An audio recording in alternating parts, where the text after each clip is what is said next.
हमारे इस सीजन की शुरुआत वहीं से होती है जहां हमारा पिछला सीजन खत्म हुआ था। तभी दूसरे रिंग में सीनियर सिस्टर म्यू श्वानजी का मुकाबला शुरू होता है। उनके प्रतिद्वंद्वी के पास शैडो बॉडी की खौफनाक छाया शक्ति थी जो खुद को पिशाच और दानव शक्तियों का अवतार मानती थी। लेकिन सीनियर सिस्टर म्यू के पीछे 6 अलौकिक दिव्य चक्र यानी 6 वॉइड्स प्रकट हो जाते हैं। उन्हें देखकर दर्शक दीर्घा में खड़े लोग पहचान जाते हैं कि ये प्राचीन ग्रंथों में वर्णित महादुर्लभ रीइनकार्नेशन बॉडी यानी पुनर्जन्म का अमर शरीर है। सीनियर सिस्टर म्यू अपनी रीइनकार्नेशन टू सप्रेस ईविल की अलौकिक शक्ति का आह्वान करती हैं। उनके एक ही अलौकिक प्रहार से सारा अंधकार और प्रतिद्वंद्वी की शैडो बॉडी पलक झपकते ही भस्म हो जाती है। सीनियर सिस्टर म्यू महज कुछ ही चालों में ये भव्य जीत हासिल कर लेती हैं और शांत भाव से रिंग से बाहर आ जाती हैं। अब हम देखते हैं कि वो ऐतिहासिक दिन आखिरकार आ ही गया जिसका पूरा शुआनहुआंग कॉन्टिनेंट वर्षों से इंतजार कर रहा था। वानफा सेक्ट का महाभर्ती उत्सव यानी अप्रेंटिस रिक्रूटमेंट सेरेमनी। इस खबर के फैलते ही पूरे महाद्वीप में भूचाल आ गया था। हर राज्य, हर छोटे बड़े शहर, यहाँ तक कि दूर दराज के नॉर्दर्न रीजन्स, वेस्टर्न रीजन्स और राजधानी के महान सैनिक व साधक सब के सब होली हेवन माउंटेन्स की ओर उमड़ पड़े थे। पहाड़ों के आसपास का विशाल मैदानी इलाका इंसानों के समंदर में बदल चुका था। अनुमान के मुताबिक वहां 1 अरब से भी अधिक उम्मीदवार भर्ती परीक्षा में भाग लेने के लिए जमा हो चुके थे, जबकि उनके साथ आए परिजनों और दर्शकों को मिलाकर ये संख्या 2 अरब के विशाल आंकड़े को पार कर चुकी थी। टियानबाओ पेविलियन के विशालकाय उड़ने वाले जहाज यानी एयरशिप्स दिन रात आसमान में उड़ते हुए दूर दराज के महाद्वीपों से लाखों लोगों को लगातार ढो रहे थे। टियानबाओ पवेलियन के इस असीम परिवहन तंत्र को देखकर लोग कह रहे थे कि इस आयोजन से टियानबाओ पवेलियन ने अकल्पनीय संपत्ति और नाम कमाया है। वानफा सेक्ट के मुख्य परिसर में सेक्ट मास्टर लू चैन बेहद शांत भाव से बैठे हुए थे। वे अपने मुख्य एल्डर वांग लिन और एल्डर शेन को बुलाते हैं और निर्देश देते हैं कि मैदान में जुटी अरबों लोगों की भीड़ में व्यवस्था बनाए रखना सबसे प्राथमिकता होनी चाहिए। लू चैन स्पष्ट आदेश देते हैं कि यदि कोई भी व्यक्ति या किसी बड़े घराने का सदस्य भीड़ में अराजकता फैलाने या नियम तोड़ने का दुस्साहस करे तो उसे तुरंत परीक्षा से अयोग्य घोषित यानी डिस्क्वालीफाई कर दिया जाए, और यदि मामला गंभीर हो तो बिना किसी दया के उसे मौके पर ही जान से मार दिया जाए। एल्डर वांग लिन तुरंत झुककर इस कठोर आदेश का पालन करने के लिए निकल जाते हैं। सेक्ट मास्टर लू चैन अपनी बात जारी रखते हुए कहते हैं कि केवल परीक्षा लेना ही काफी नहीं है। भर्ती की प्रक्रिया पूरी होने के बाद नए शिष्यों को केवल किताबों तक सीमित नहीं रखा जाएगा, बल्कि उन्हें व्यावहारिक अनुभव यानी प्रैक्टिकल एक्सपीरियंस देने के लिए नियमित रूप से गुप्त क्षेत्रों यानी सीक्रेट रियम्स में प्रशिक्षण के लिए भेजा जाएगा। इसके अलावा नए शिष्यों को अपनी साधना को तीव्र करने के लिए संप्रदाय के कल्टीवेशन हॉल का इस्तेमाल करने के लिए हर महीने 15 दिनों का मुफ्त प्रवेश दिया जाएगा। भर्ती खत्म होने के बाद संप्रदाय के 8 पीक मास्टर्स अपनी अपनी आवश्यकताओं के अनुसार योग्य शिष्यों का चुनाव करेंगे ताकि वे अपने अपने शिखरों का विकास कर सकें। परीक्षा शुरू होने से ठीक पहले एल्डर शेन अपनी बुलंद आवाज में घोषणा करते हैं कि परीक्षा के दौरान किसी भी प्रकार की गुंडागर्दी या अनुशासनहीनता बर्दाश्त नहीं की जाएगी। जो भी नियम तोड़ेगा उसे न केवल अयोग्य ठहराया जाएगा बल्कि मौत के घाट उतार दिया जाएगा। ये चेतावनी सुनते ही अरबों की भीड़ में सन्नाटा छा जाता है। भीड़ में हर तरह के लोग मौजूद थे। एक तरफ बेहद साधारण कपड़ों में आया एक नवयुवक खड़ा था, जिसे देखकर उसके बगल में खड़ा एक घमंडी युवक ताना मारता है कि उसकी साधारण सी शक्ल को देखकर लगता नहीं कि वो इतने महान संप्रदाय का हिस्सा बन पाएगा और उसे वापस जाकर आईना देखना चाहिए। साधारण युवक पलटकर निडरता से जवाब देता है कि साधारण दिखने वाले लोग भी अपनी मेहनत और निष्ठा से महान बन सकते हैं। वहीं दूसरी तरफ एक छोटे राजवंश के राजा अपनी होनहार बेटी प्रिंसेस जिन्यांग का हाथ थामे खड़े थे। राजा अपनी बेटी को समझाते हैं कि उसे हर हाल में इस परीक्षा को पास करके वानफा सेक्ट का शिष्य बनना होगा, क्योंकि केवल यही एक रास्ता है जिससे उनके छोटे से साम्राज्य को बड़े और क्रूर दुश्मनों से बचाया जा सकता है। प्रिंसेस जिन्यांग अत्यंत आत्मविश्वास से अपने पिता को आश्वस्त करती है कि वो अपनी पूरी ताकत झोंक देगी और संप्रदाय का हिस्सा बनकर ही दम लेगी। उनके साथ आए मंत्री भी राजकुमारी की असाधारण प्रतिभा और बुद्धि की प्रशंसा करते हैं। शुभ मुहूर्त होते ही शंखनाद होता है और आकाश से अलौकिक संगीत गूंज उठता है। वानफा सेक्ट के द्वार औपचारिक रूप से खोल दिए जाते हैं। संप्रदाय के एल्डर्स और उच्च स्तरीय शिष्य हवा में तैरते हुए बाहर आते हैं। ये दृश्य देखते ही भीड़ में चीख पुकार और उत्साह की लहर दौड़ जाती है। लोग खुशी के मारे चिल्लाने लगते हैं कि आखिरकार परीक्षा शुरू होने वाली है। कुछ घमंडी योद्धा अपनी फाउंडेशन एस्टैब्लिशमेंट रियल्म की ताकत पर घमंड करते हुए दूसरों को धक्का देने की कोशिश करते हैं, लेकिन समझदार लोग उन्हें याद दिलाते हैं कि वानफा सेक्ट में प्रवेश के लिए कोई आर्थिक या सामाजिक पाबंदी नहीं है। यहाँ राजा हो या रंक, जो भी परीक्षा पास करेगा वो शिष्य बन जाएगा। तभी संप्रदाय के मुख्य एल्डर की बुलंद आवाज पूरे आकाश में गूंजती है। वे घोषणा करते हैं कि वानफा सेक्ट का मूल आधार व्यक्ति का डाओइस्ट माइंड यानी आध्यात्मिक निष्ठा, प्रतिभा और उसका अटूट धैर्य है। यहाँ किसी की पृष्ठभूमि या सामाजिक स्थिति मायने नहीं रखती। भर्ती प्रक्रिया को बेहद पारदर्शी और सरल रखते हुए केवल 2 मुख्य चरणों में बांटा गया है। पहला चरण है फैंटम लैडर यानी भ्रम की पौराणिक सीढ़ी। इस विशालकाय आध्यात्मिक सीढ़ी में कुल 99 सीढ़ियां यानी 99 फ्लोर्स हैं। जो भी व्यक्ति अपनी इच्छा शक्ति के बल पर इस सीढ़ी को पार करके 99वें शिखर तक पहुंच जाएगा, उसे कम से कम वानफा सेक्ट का मेनियल डिसाइपल यानी सेवक शिष्य स्वीकार कर लिया जाएगा। दूसरा चरण है टैलेंट टेस्ट यानी प्रतिभा की परीक्षा। सीढ़ी पार करने के बाद उम्मीदवारों को ग्रेट डाउ कॉल्ड्रोन यानी महामार्ग के दिव्य कड़ाहे के सामने खड़ा किया जाएगा और उस पर प्रहार करना होगा। जो व्यक्ति अपने प्रहार से उस कड़ाहे में से 1 से 9 बार दिव्य ध्वनि गूंजा देगा, वो इनर डिसाइपल यानी आंतरिक शिष्य बनने का हकदार होगा।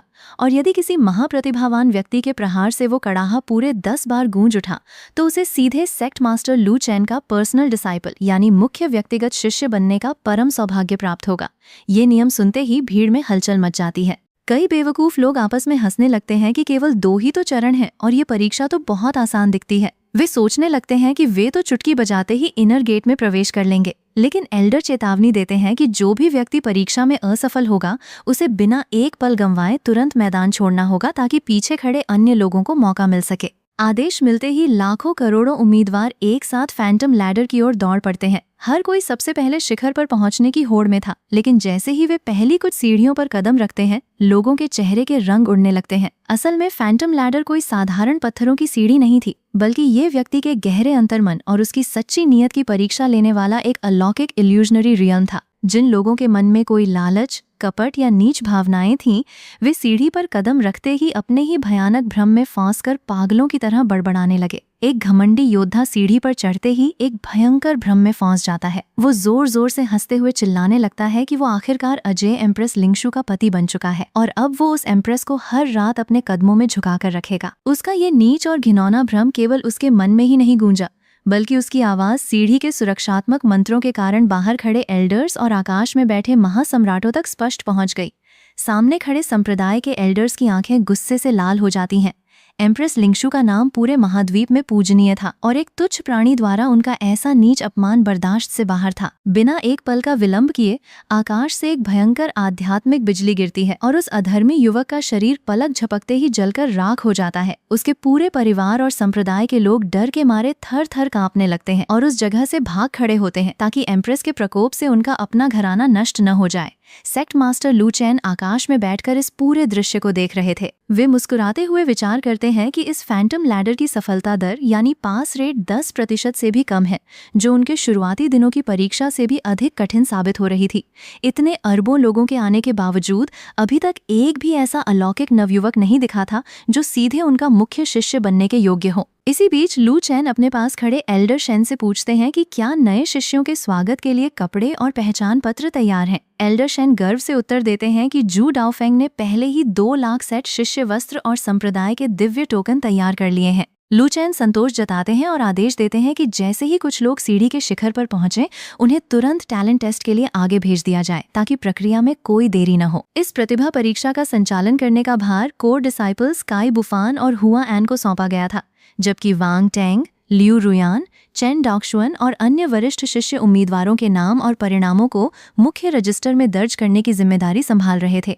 तभी सबका ध्यान सीढ़ी पर चढ़ रहे एक बेहद साधारण कपड़े पहने नवयुवक पर जाता है। जहां बाकी लाखों लोग 20वीं और 30वीं सीढ़ी पर ही भ्रम के जाल में फंसकर तड़प रहे थे, वहीं ये अकेला लड़का बेहद शांति से 60वीं सीढ़ी को पार कर चुका था। बाहर खड़े दर्शक हैरान होकर देखने लगते हैं कि ये साधारण दिखने वाला लड़का इतनी तेजी से आगे कैसे बढ़ रहा है।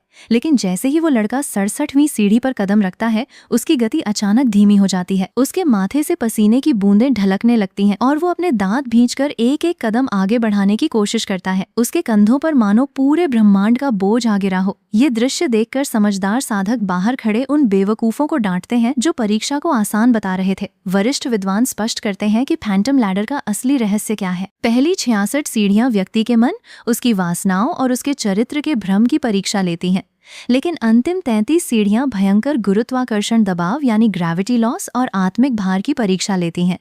यहाँ किसी की कोई चालाकी काम नहीं आती। केवल वही व्यक्ति आगे बढ़ सकता है जिसके पास फौलादी इच्छा शक्ति और एक पवित्र सत्य खोजने वाला दिल यानी प्योर हार्ट हो। यदि किसी के मन में एक पल के लिए भी संदेह उत्पन्न हुआ तो वो सीधे नीचे आ गिरेगा। भीड़ में खड़े बड़े बड़े घरानों के प्रतिभावान युवा भी ये देखकर हैरान थे। जोंगझाओ के महान घराने के योद्धा शाओ जान, नालन फैमिली के अभिमानी नालन शिउ और सीमा फैमिली के सीमा नान आपस में बहस करने लगते हैं। नालन शिउ घमंड से कहता है कि ये छोटा मोटा भ्रम उसके सामने कुछ भी नहीं है और वो चुटकी बजाते ही इसे पार कर लेगा। लेकिन सीमा नान और शाओ जान उसे चेतावनी देते हैं कि अति आत्मविश्वास में बड़ी बड़ी बातें न करे, कहीं ऐसा न हो कि थोड़ी देर में वो खुद नीचे गिरकर अपना मजाक बनवा बैठे। तभी एक अत्यंत अद्भुत घटना घटती है। एक बेहद सुंदर और रहस्यमयी युवती भीड़ को चीरती हुई सीढ़ी पर कदम रखती है। वो सीढ़ी की सीढ़ियों को ऐसे पार करने लगती है जैसे वो केवल हवा में टहल रही हो। न तो उसे पहली 66 सीढ़ियों का कोई भ्रम छू पाता है और न ही अंतिम 33 सीढ़ियों का भयंकर गुरुत्वाकर्षण उसे रोक पाता है। वो देखते ही देखते 40वीं, 50वीं और 60वीं सीढ़ी को चुटकी बजाते ही पार कर लेती है। उसे इस तरह बिना किसी प्रयास के आगे बढ़ते देखकर नालन शिउ और बाकी योद्धाओं की आंखें फटी की फटी रह जाती हैं। लोग आपस में फुसफुसाने लगते हैं कि ये स्त्री कौन है, क्या ये किसी प्राचीन गुप्त वंश की उत्तराधिकारी है या पूर्व जन्म की कोई सोई हुई अमर महामानव। ऊपर बैठी एम्प्रेस लिंगशु उस लड़की को देखकर खिलखिलाकर हंस पड़ती हैं। वे पहचान जाती हैं कि उस लड़की के पास पौराणिक 9 एपर्चर एक्सक्विजिट हार्ट यानी 9 छिद्रों वाला अलौकिक पवित्र हृदय है। एम्प्रेस लिंगशु तुरंत घोषणा करती हैं कि ये लड़की उनके लिंगशु पीक की मुख्य शिष्य बनने के लिए पूरी तरह योग्य है। अन्य पीक मास्टर्स मजाक में कहते हैं कि एम्प्रेस लिंगशु ने वास्तव में एक अनमोल हीरा ढूंढ लिया है। इसी बीच फैंटम लैडर के 99वें शिखर पर सबसे पहला उम्मीदवार कदम रखता है। वो वही साधारण कपड़ों वाला लड़का था जो अपनी पीठ पर एक विशाल लकड़ी का तलवार बॉक्स यानी सॉर्ड केस बांधे हुए था। उस लड़के का नाम गू चैन था। भले ही उसके पास कोई विशेष शारीरिक क्षमता या महान कुल का नाम नहीं था, लेकिन उसकी आंखों में तलवारबाजी के प्रति एक अत्यंत पवित्र और निश्चल समर्पण झलक रहा था। स्वॉर्ड एम्परर पीक मास्टर उसे देखकर बेहद प्रसन्न होते हैं और समझ जाते हैं कि ये लड़का भविष्य का एक महान तलवारबाज बनेगा। दूसरी तरफ घमंडी नालन शिउ जैसे ही सीढ़ी पर चढ़ता है, वो महज 20वीं सीढ़ी पर ही एक भयंकर भ्रम का शिकार हो जाता है और बुरी तरह नीचे आ गिरता है। अपनी हार को स्वीकार न कर पाने के कारण वो पागलों की तरह चीखने लगता है कि ये परीक्षा निष्पक्ष नहीं है और वो केवल एक पल की लापरवाही के कारण गिरा है। वो चिल्लाता है कि वो महान नालन फैमिली का गौरव है, इसलिए उसे दोबारा सीढ़ी पर चढ़ने का मौका दिया जाना चाहिए। संप्रदाय के एल्डर बेहद ठंडे स्वर में नियम याद दिलाते हैं कि फैंटम लैडर पर हर व्यक्ति को केवल एक ही मौका मिलता है। जो पहली बार में असफल हो गया उसे तुरंत वापस लौटना होगा। यदि उसने और हंगामा किया तो उसे मार दिया जाएगा। नालन शिउ के साथ आए उसके पारिवारिक रक्षक डर के मारे उसका मुंह बंद करते हैं और घसीटते हुए बाहर ले जाते हैं, क्योंकि वानफा सेक्ट के सामने उनका पूरा घराना एक चींटी के बराबर भी नहीं था। सीमा नान और शाओ जान इस घमंडी नालन शिउ की दुर्दशा देखकर मन ही मन हंसते हैं। अब जो उम्मीदवार सफलतापूर्वक 99 सीढ़ियां पार कर चुके थे, उन्हें 100 के समूहों में इकट्ठा करके संप्रदाय के मुख्य आंतरिक परिसर में टैलेंट टेस्ट के लिए ले जाया जाता है। जैसे ही उम्मीदवार वानफा सेक्ट के भीतर कदम रखते हैं, वे वहां का दृश्य देखकर अवाक रह जाते हैं। हवा में घनी आध्यात्मिक ऊर्जा यानी स्पिरिचुअल छिया तैर रही थी। वहां की हवा में सांस लेना ही किसी अनमोल आध्यात्मिक दवा के सेवन जैसा लग रहा था। उम्मीदवारों को एहसास होता है कि उनके अपने घरानों या महान संप्रदायों के सबसे गुप्त साधना स्थल भी वानफा सेक्ट के एक साधारण कोने की तुलना में कुछ भी नहीं थे। वे भक्तिभाव से चारों तरफ देखने लगते हैं। रास्ता दिखाने वाले वरिष्ठ शिष्य मुस्कुराते हुए उन्हें ढांढस बंधाते हैं और कहते हैं कि घबराने की कोई आवश्यकता नहीं है। जब वे स्वयं पहली बार इस संप्रदाय में आए थे तो उनका हाल भी ऐसा ही था। उम्मीदवार उत्सुकता से आकाश को चीरते हुए बने उस सबसे ऊंचे और भव्य पर्वत के बारे में पूछते हैं। वरिष्ठ शिष्य गर्व से बताते हैं कि उस सबसे महान पर्वत का नाम वानफा पीक है, जहां स्वयं उनके सर्वशक्तिमान सेक्ट मास्टर लू चेन निवास करते हैं। सेक्ट मास्टर के मुख्य शिष्य भी उसी पर्वत की ढलानों पर बनी गुफाओं में साधना करते हैं। इसके अलावा संप्रदाय के 8 अन्य प्रमुख शिखर हैं: जू डाओ फेंग, सस्पेंडेड पीक, अरे changing peak, alchemy peak, overlord body peak, fierce blade peak, वेंजियन पीक और एम्प्रेस लिंगशु का लिंगशु पीक। उम्मीदवार ये जानकर रोमांचित हो जाते हैं कि यदि वे परीक्षा पास कर लेते हैं तो वे अपनी पसंद के अनुसार किसी भी शिखर को चुन सकते हैं। वे सभी प्रतिभा परीक्षा के मुख्य मैदान में पहुंचते हैं, जहां ग्रेट डाओ कॉल्ड्रन रखा हुआ था। कोर डिसाइपल काई बुफान और हुआ एन परीक्षा का संचालन कर रहे थे। सबसे पहले शाओ जान को परीक्षा के लिए आगे बुलाया जाता है। शाओ जान अपनी पूरी ताकत इकट्ठा करके ग्रेट डाओ कॉल्ड्रन पर प्रहार करता है। कड़ाहे में से एक के बाद एक भयंकर दिव्य ध्वनियां गूंजने लगती हैं। 1, 2, 3, 4, 5, 6। और आखिरकार 7 बार भारी गूंज होती है। 7 ध्वनियां गूंजते ही मैदान में हलचल मच जाती है। शाओजान के घराने के लोग बेहद गर्व महसूस करते हैं, लेकिन साथ ही वे हैरान भी थे, क्योंकि जोंगजो में माना जाता था कि शाओजान के पास क्वासी एम्परर बनने की क्षमता है। फिर भी वानफा सेक्ट के कड़ाहे पर वो केवल 7 ध्वनियां ही निकाल सका। इससे स्पष्ट था कि इस संप्रदाय के मापदंड कितने अकल्पनीय रूप से कठोर थे। काई बुफान मुस्कुराते हुए घोषणा करते हैं कि 7 ध्वनियां गूंजने के कारण शाओजान आधिकारिक रूप से वानफा सेक्ट का इनर डिसाइपल बन चुका है। शाओजान खुशी के मारे कांपने लगता है, लेकिन घबराहट के कारण उसके पैर सुन्न हो जाते हैं और वो अजीब तरह से चलने लगता है। हुआन मजाक में पूछता है कि उसके टांगों को क्या हुआ है, जिस पर शाओजान शर्मिंदा होकर उत्तर देता है कि वो अत्यधिक उत्साह और घबराहट के कारण ठीक से चल नहीं पा रहा है। इसके बाद सीमा नान आगे आता है। वो भी अपनी पूरी शक्ति से कड़ाहे पर प्रहार करता है और सफलतापूर्वक 7 ध्वनियां गूंजा देता है। वो भी इनर डिसाइपल के रूप में चुन लिया जाता है और राहत की सांस लेता है कि उसने अपनी सीमा फैमिली का नाम डूबने नहीं दिया। तभी चेन पिंगैन आगे बढ़ता है। ये वही साधारण लड़का था जिसने सबसे पहले फैंटम लैडर के शिखर को छुआ था। जब चेन पिंगैन कड़ाहे के सामने खड़ा होता है और उस पर अपनी सादे हाथ का स्पर्श करता है, तो अचानक पूरे वातावरण में एक अद्भुत हलचल शुरू हो जाती है। कड़ाहा सोने की तरह चमकने लगता है और उसमें से एक के बाद एक गूंज निकलने लगती है। 1, 2, 3, 4, 5, 6, 7 और फिर 8वीं और आखिरकार 9वीं भयंकर ध्वनि पूरे आकाश में गूंज उठती है। 9 ध्वनियां गूंजते ही चारों तरफ सन्नाटा छा जाता है। 9 ध्वनियों का अर्थ था कि चेन पिंगैन के पास एक अत्यंत दुर्लभ और शुद्ध स्वॉर्ड हार्ट यानी तलवार का अमर दिल मौजूद था। स्वॉर्ड एम्परर पीक मास्टर अपनी सीट से खड़े हो जाते हैं और आश्चर्य से कहते हैं कि ऐसा शुद्ध स्वॉर्ड हार्ट सदियों में केवल एक बार ही देखने को मिलता है। पीक मास्टर अपनी मुख्य शिष्या क्विंगरुओ को समझाते हैं कि स्वॉर्ड हार्ट का अर्थ क्या होता है। इसका अर्थ ये नहीं है कि उस व्यक्ति के पास कोई जन्मजात विशेष स्वॉर्ड बॉडी है, बल्कि इसका अर्थ ये है कि उसका मन तलवार के साथ इस कदर एक हो चुका है कि वो बिना किसी हिचकिचाहट के स्थिर हाथों और शांत मन से किसी भी तलवार को अपना मित्र बना सकता है। उसके सामने हजारों लाखों तलवारें आ जाएं, तो वे सब उसकी इच्छा के सामने झुक जाएंगी।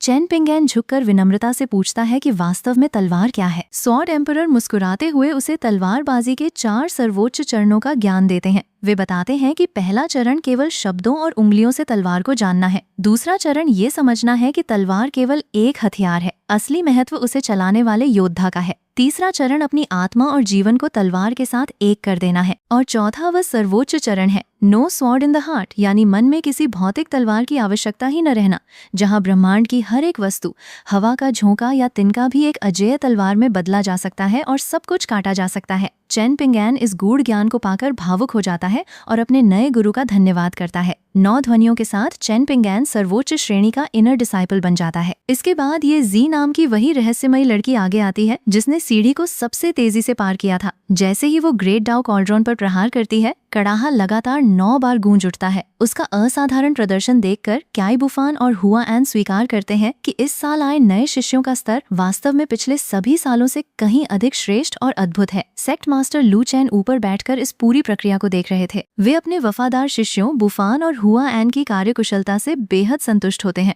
वे देखते हैं कि नए शिष्यों में डबल प्यूपिल्स यानी 2 पुतली वाली पौराणिक आंखों जैसे दुर्लभ शारीरिक गठन वाले योद्धा भी शामिल हैं। लू चैन मुस्कुराते हुए अपने पीक मास्टर्स से कहते हैं कि वे आगे की परीक्षा पर नजर रखें और वे स्वयं अब विश्राम के लिए जा रहे हैं। दूसरी तरफ ऐसे कई उम्मीदवार थे जिनके प्रहार से कड़ाहा केवल 5 बार ही गूंज सका था।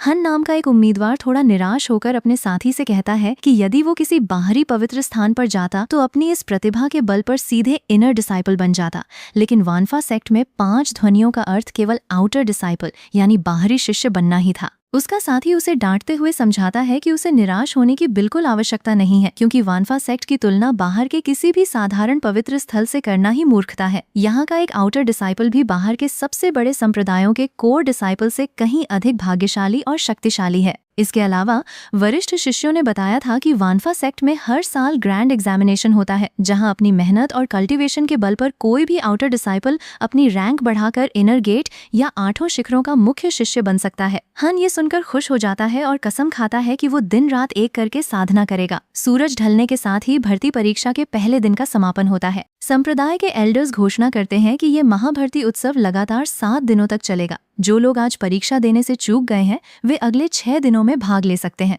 असफल उम्मीदवारों को तुरंत परिसर खाली करने का निर्देश दिया जाता है। वहीं दूसरी ओर जितने भी नए उम्मीदवार आज आउटर या इनर डिसाइपल्स के रूप में चुने गए थे, उन्हें संप्रदाय का आधिकारिक नियम सुनाया जाता है। एल्डर घोषणा करते हैं कि नए शिष्यों को अपने अपने परिवारों और रिश्तेदारों को अपनी इस महान सफलता की सूचना देने के लिए एक दिन का विशेष अवकाश दिया जाता है। लेकिन नियम ये था कि जो भी शिष्य बाहर जाएगा उसे ठीक 24 घंटे के भीतर संप्रदाय में वापस रिपोर्ट करना होगा। यदि कोई व्यक्ति तय समय सीमा के भीतर वापस नहीं लौटता है तो ये माना जाएगा कि उसने स्वयं ही वानफा सेक्ट के शिष्य होने के अपने अमूल्य अधिकार को हमेशा के लिए त्याग दिया है और उसका नाम संप्रदाय के रजिस्टर से सदा के लिए काट दिया जाएगा। सभी नए शिष्य पूरी निष्ठा से इस नियम को स्वीकार करते हैं और अपने अपने घरों की ओर खुशी खुशी रवाना होते हैं। अब हम देखते हैं कि वानफा सेक्ट की ऐतिहासिक भर्ती प्रक्रिया अपने अंतिम पड़ाव पर पहुंच चुकी थी। भर्ती परीक्षा के पहले दिन का समय पूरा होते ही संप्रदाय के अधिकारियों ने मैदान में बचे हुए लाखों लोगों को सूचित कर दिया कि जिन नवनियुक्त शिष्यों के बाहर कोई सगे संबंधी या परिवार के लोग नहीं हैं, उन्हें संप्रदाय के विश्राम स्थल की ओर भेजा जाएगा।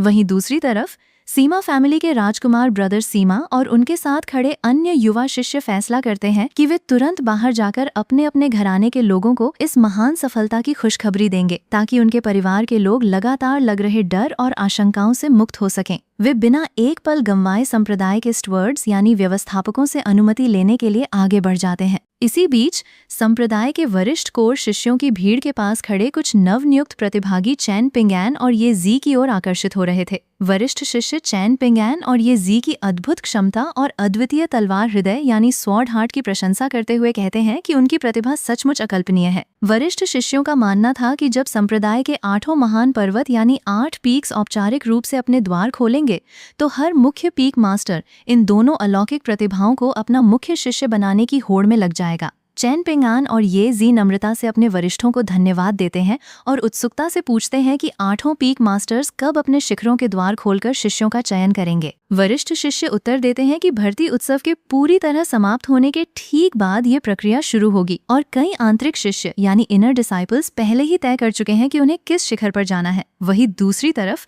बाहर अपने घरानों में लौटे नए शिष्यों के परिवारों में उत्सव जैसा माहौल था। एक नवयुवक जब अपने चाचा और परिवार के बुजुर्गों के पास पहुंचता है तो वे चकित होकर उससे पूछते हैं कि क्या वानफा सेक्ट का वातावरण सचमुच उतना पवित्र और अलौकिक है जितना कहानियों में सुना जाता था। नवयुवक गर्व से उत्तर देता है कि वानफा सेक्ट का एक एक साधारण कोना भी उनके पूर्वजों के सबसे गुप्त साधना स्थल से 10 गुना अधिक शुद्ध और ऊर्जावान है। उसके चाचा ये सुनकर भावुक हो जाते हैं, लेकिन जब उन्हें पता चलता है कि उनका भतीजा एक इनर डिसाइपल बना है तो वे उत्सुकता से पूछते हैं कि क्या किसी ग्रेट एम्परर ने उसे सीधे अपना पर्सनल डिसाइपल नहीं बनाया। भतीजा अपने चाचा को समझाता है कि वानफा सेक्ट में प्रवेश के मापदंड कितने खौफनाक हैं। उस दिन 20,000 से भी अधिक महाप्रतिभावान लोगों का टैलेंट टेस्ट हुआ था, जिनमें से केवल 600 लोग ही इनर डिसाइपल बनने में सफल हो सके थे। इस अकल्पनीय प्रतियोगिता में केवल एक सीट हासिल कर पाना ही जीवन का सबसे बड़ा सौभाग्य था। भी हम अगले सीन में देखता है कि संप्रदाय के बाहर फैली विशाल दुनिया में ये खबर आग की तरह फैल चुकी थी। वानफा सेक्ट के केवल 2 चरणों वाले इम्तिहान ने महाद्वीप के लगभग 200 मिलियन यानी 20 करोड़ लोगों को पहले ही झटके में बाहर का रास्ता दिखा दिया था। इतने विशाल स्तर पर उम्मीदवारों का बाहर होना इतिहास की सबसे कठोर भर्ती प्रक्रिया मानी जा रही थी। कई छोटे राजवंशों के राजा अपने बच्चों के वापस लौटने का इंतजार कर रहे थे। एक राजकुमारी अपने पिता के सामने आंखों में आंसू लेकर झुकती है और बताती है कि यद्यपि उसने परीक्षा में 6 बार कड़ाहा गूंजाकर अपनी पूरी ताकत झोंक दी थी, लेकिन वो इनर डिसाइपल बनने से महज एक कदम दूर रह गई और उसे आउटर डिसाइपल का पद मिला। उसके पिता उसे गले लगाते हुए कहते हैं कि वानफा सेक्ट का एक साधारण आउटर डिसाइपल बनना भी आम दुनिया के किसी भी राजा से ऊपर उठने जैसा है और उनका पूरा राज्य अब सुरक्षित है। इसी बीच वानफा पीक के एक अत्यंत एकांत और सुरम्य कोने में निंग किंग चुआन के निवास स्थान पर एक जादुई घटना घटने वाली थी। निंग किंग चुआन के पास रखा हुआ एक रहस्यमयी प्राचीन अंडा, जिस पर दिव्य बादलों की आकृतियां यानी क्लाउड पैटर्न्स अंकित थीं, अचानक चमकने लगता है। वहां मौजूद छोटी बच्ची यूएर और यूनेर उस अंडे को घेर कर बैठ जाती हैं। यूएर खुशी से झूमते हुए मीठे आध्यात्मिक फल यानी स्पिरिचुअल फ्रूट्स और एक मुलायम घोंसला सजाकर रख देती है और अंडे पर हाथ फेरते हुए कहती है कि अंदर मौजूद नन्हा जीव अब बाहर आने वाला है। यूनेर हंसते हुए कहती है कि इस अंडे के ऊपर तैरती दिव्य तरंगे बता रही हैं कि ये कोई साधारण प्राचीन जीव नहीं है। तभी वो अंडा जोर जोर से हिलने लगता है और उसकी ऊपरी परत में दरारें पड़ने लगती हैं। एक सुनहरी और लाल रोशनी की किरण बाहर निकलती है और उसमें से एक छोटा, बेहद मुलायम और चमकदार पक्षी का बच्चा बाहर आता है। लेकिन जैसे ही वो नन्हा पक्षी अपनी आंखें खोलता है, उसके शरीर से एक ऐसी भयानक और खौफनाक आध्यात्मिक आभा यानी स्पिरिचुअल ऑरा निकलती है जो सीधे void realm, heavenly king realm, early saint realm को पार करती हुई सीधे सेंट किंग रियल्म के शिखर पर पहुंच जाती है। निंग चिंगचुआन और आसपास खड़े लोग भौंचक्के रह जाते हैं। एक नवजात बच्चे के भीतर से हाई लेवल सेंट किंग की आभा का निकलना ब्रह्मांड के नियमों को हिला देने वाला सच था। यूएर उस छोटे से लाल पक्षी को हाथ में उठा लेती है और उसके मुलायम पंखों को सहलाते हुए खुशी से कहती है कि ये जीव बहुत प्यारा है और क्योंकि इसका रंग बिल्कुल लाल है इसलिए वो इसका नाम श्याओ होंग रखेगी। लेकिन तभी वो छोटा पक्षी अपनी चोंच खोलता है और इंसानी भाषा में अत्यंत गुस्से और घमंड के साथ चिल्ला उठता है। वो कहता है कि ये बेहद बदसूरत और घटिया नाम है और उसे ये नाम बिल्कुल पसंद नहीं है। यूएर और बाकी लोग हैरान होकर चीख पड़ते हैं कि एक छोटा सा नवजात पक्षी बोल कैसे सकता है। वो नन्हा पक्षी अपनी गर्दन मटकाते हुए कहता है कि वो एक दिव्य अमर नस्ल का सर्वोच्च प्राणी है, इसलिए उसका बोलना बेहद स्वाभाविक है। वो अपने पास खड़े हिरण मस्तूल जैसे प्राचीन जीव की ओर देखकर उसका मजाक उड़ाता है कि इतने समय से बाहर रहने के बावजूद वो बोल नहीं पाता। इस पर निंग चिंगचुआन मुस्कुराते हुए समझाते हैं कि जिस जीव का रक्तपात और नस्ल जितनी अधिक सर्वोच्च और पवित्र होती है, स्वर्ग और पृथ्वी के नियम उस पर उतने ही कठोर प्रतिबंध लगाते हैं। उस हिरण जीव को बोलने के लिए सेमी इमॉर्टल रियम तक पहुंचना होगा, जबकि ये छोटा पक्षी अपनी दिव्य उत्पत्ति के कारण पहले से ही बोलने में सक्षम है। निंग चिंगचुआन तुरंत अपने भीतर छिपे सिस्टम को उस नन्हे जीव की पहचान करने का आदेश देते हैं। सिस्टम से तुरंत आवाज गूंजती है कि ये पौराणिक डिवाइन बीस्ट फीनिक्स है जो अपनी उत्पत्ति के समय ही सेंट किंग रियल्म के शिखर पर विराजमान है। निंग चिंगचुआन जान जाते हैं कि ये छोटा पक्षी वास्तव में प्राचीन फिनिक्स यानी अमर आग का सम्राट है और इसका नर रूप होने के कारण सियाओ होंग या कोई अन्य घटिया नाम रखना अनुचित होगा। यूएर उसका नाम रोंग रोंग रखने का सुझाव देती है, लेकिन वो घमंडी फिनिक्स मना कर देता है कि वो ईश्वर का सम्राट यानी गॉड एम्परर है, इसलिए उसे इतना मुलायम नाम नहीं चाहिए। वो निंग चिंगचुआन से अपने लिए एक गरिमामय नाम देने की विनती करता है। निंग चिंगचुआन विचार करते हैं कि ऐसा नाम होना चाहिए जो आकाश को जला देने और राख से पुनर्जन्म लेकर 9वें स्वर्ग तक उड़ने की क्षमता को दर्शाए। वे उसे जीन शाओ नाम देते हैं। ये नाम सुनते ही फिनिक्स खुशी से हवा में कलावाबाजी खाने लगता है और घोषणा करता है कि आज से पूरे ब्रह्मांड में उसे जीन शाओ के नाम से जाना जाएगा। तभी जिन शाओ की खुशी के कारण उसके गले से एक ऐसी अलौकिक और भयंकर फिनिक्स की बांग यानी फीनिक्स क्राई निकलती है जो पूरे होली हेवन माउंटेन्स और वानफा सेक्ट के 10 पर्वतों में गूंज उठती है। प्राचीन ग्रंथों के अनुसार फिनिक्स की बांग का अर्थ होता है महाकल्याण और किसी असीम खजाने का जन्म होना। आसपास के पर्वतों पर मौजूद शिष्य और एल्डर्स चकित होकर वानफा पीक की ओर देखने लगते हैं कि क्या कोई सर्वोच्च दिव्य खजाना उत्पन्न हुआ है। एम्प्रेस लिंगशु भी आकाश में तैरती हुई उस गूंज को सुनती हैं और मुस्कुराती हैं।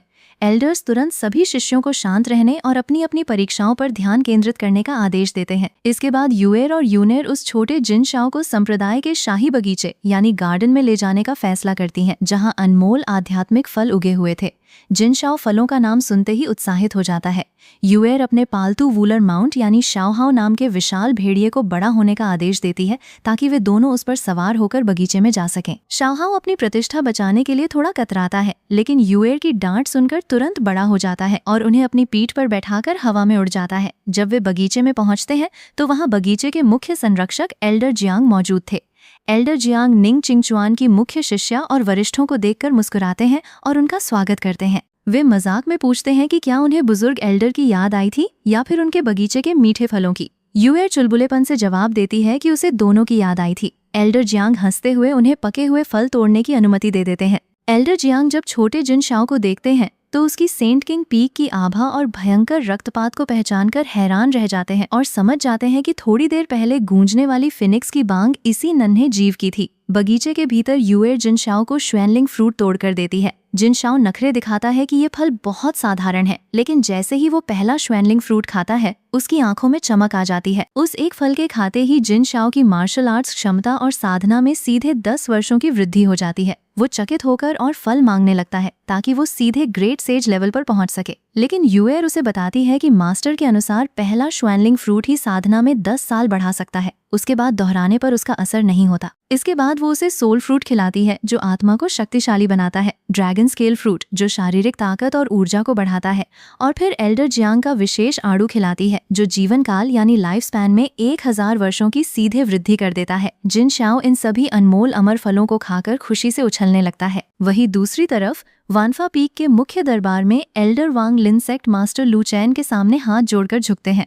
एल्डर वांग लिन पूरी भर्ती प्रक्रिया की अंतिम रिपोर्ट प्रस्तुत करते हुए बताते हैं कि 7 दिनों तक चले इस ऐतिहासिक महाउत्सव में पूरे महाद्वीप से कुल 1,18,000 मेनियल डिसाइपल्स, 96,000 आउटर डिसाइपल्स और 2,800 इनर डिसाइपल्स का चयन किया गया है। इस प्रकार वानफा सेक्ट ने कुल 2,16,800 सबसे बेहतरीन और अलौकिक शिष्यों का एक विशाल संगठन तैयार कर लिया है। सेक्ट मास्टर लू चैन इस आंकड़े को सुनकर बेहद संतुष्ट होते हैं। वे जानते हैं कि इस भर्ती के बाद अब संप्रदाय में नई प्रतिभाओं की कोई कमी नहीं रहेगी। लू चैन तुरंत आदेश जारी करते हैं कि कल सभी नए शिष्यों को संप्रदाय के नियमों, वस्त्रों और संसाधनों के साथ स्थापित कर दिया जाए और उसके अगले दिन से 8 पर्वतों के पीक मास्टर्स अपनी अपनी पसंद के अनुसार शिष्यों को अपने पर्वतों में शामिल करने की प्रक्रिया शुरू कर सकते हैं।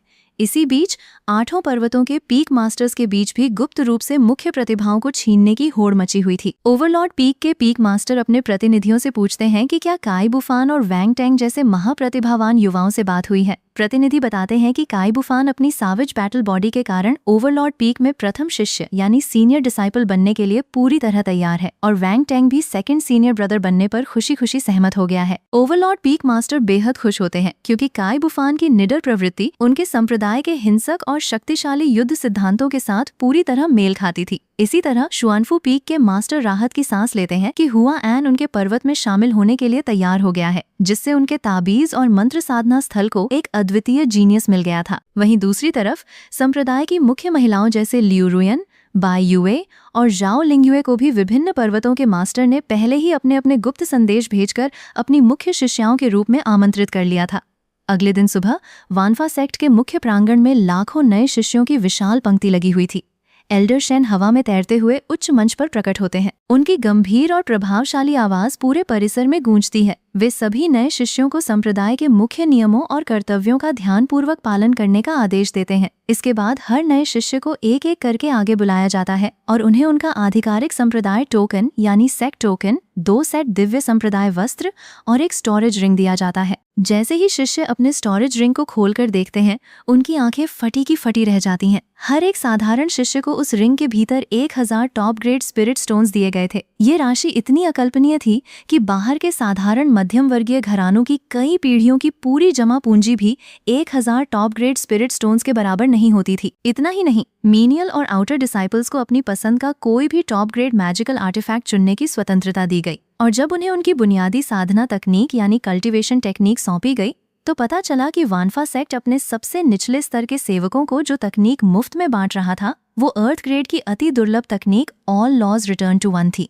बाहर की दुनिया में अर्थ ग्रेड तकनीक को पाने के लिए बड़े बड़े संप्रदायों में खूनी जंग छिड़ जाती थी, जबकि यहाँ इसे कचरे की तरह हर नए शिष्य को बांटा जा रहा था। यहाँ तक कि बाहरी एल्डर पद के साधकों के पास भी अर्थ ग्रेड से नीचे की कोई तकनीक नहीं थी। इनर डिसाइपल्स को सूचित किया गया कि उनकी मुख्य उच्च स्तरीय तकनीकें हॉल ऑफ 10,000 लॉज के भीतर सुरक्षित हैं, जहाँ वे अपनी पसंद के अनुसार सर्वोच्च साम्राज्य स्तरीय तकनीकों का चयन कर सकते हैं। इसके बाद एल्डर शेन संप्रदाय के 6 मुख्य और कठोर नियमों यानी कोर प्रिसेप्ट्स की घोषणा करते हैं। पहला नियम, गुरु और मार्ग का पूर्ण आदर। संप्रदाय के किसी भी बुजुर्ग या मास्टर के आदेश की अवहेलना करना सख्त मना था। दूसरा नियम, सह शिष्यों के बीच आपसी भाईचारा। आपस में एक दूसरे को नुकसान पहुंचाना, कमजोरों को सताना या गुप्त षड्यंत्र रचना पूरी तरह प्रतिबंधित था। तीसरा नियम, संप्रदाय की रक्षा करना। संप्रदाय के साथ गद्दारी करना या किसी भी असुरी दानवी साधना यानी डिमोनिक कल्टीवेटर्स के साथ गुप्त साठगांठ करना सीधे मृत्युदंड का कारण बनेगा। चौथा और पांचवा नियम,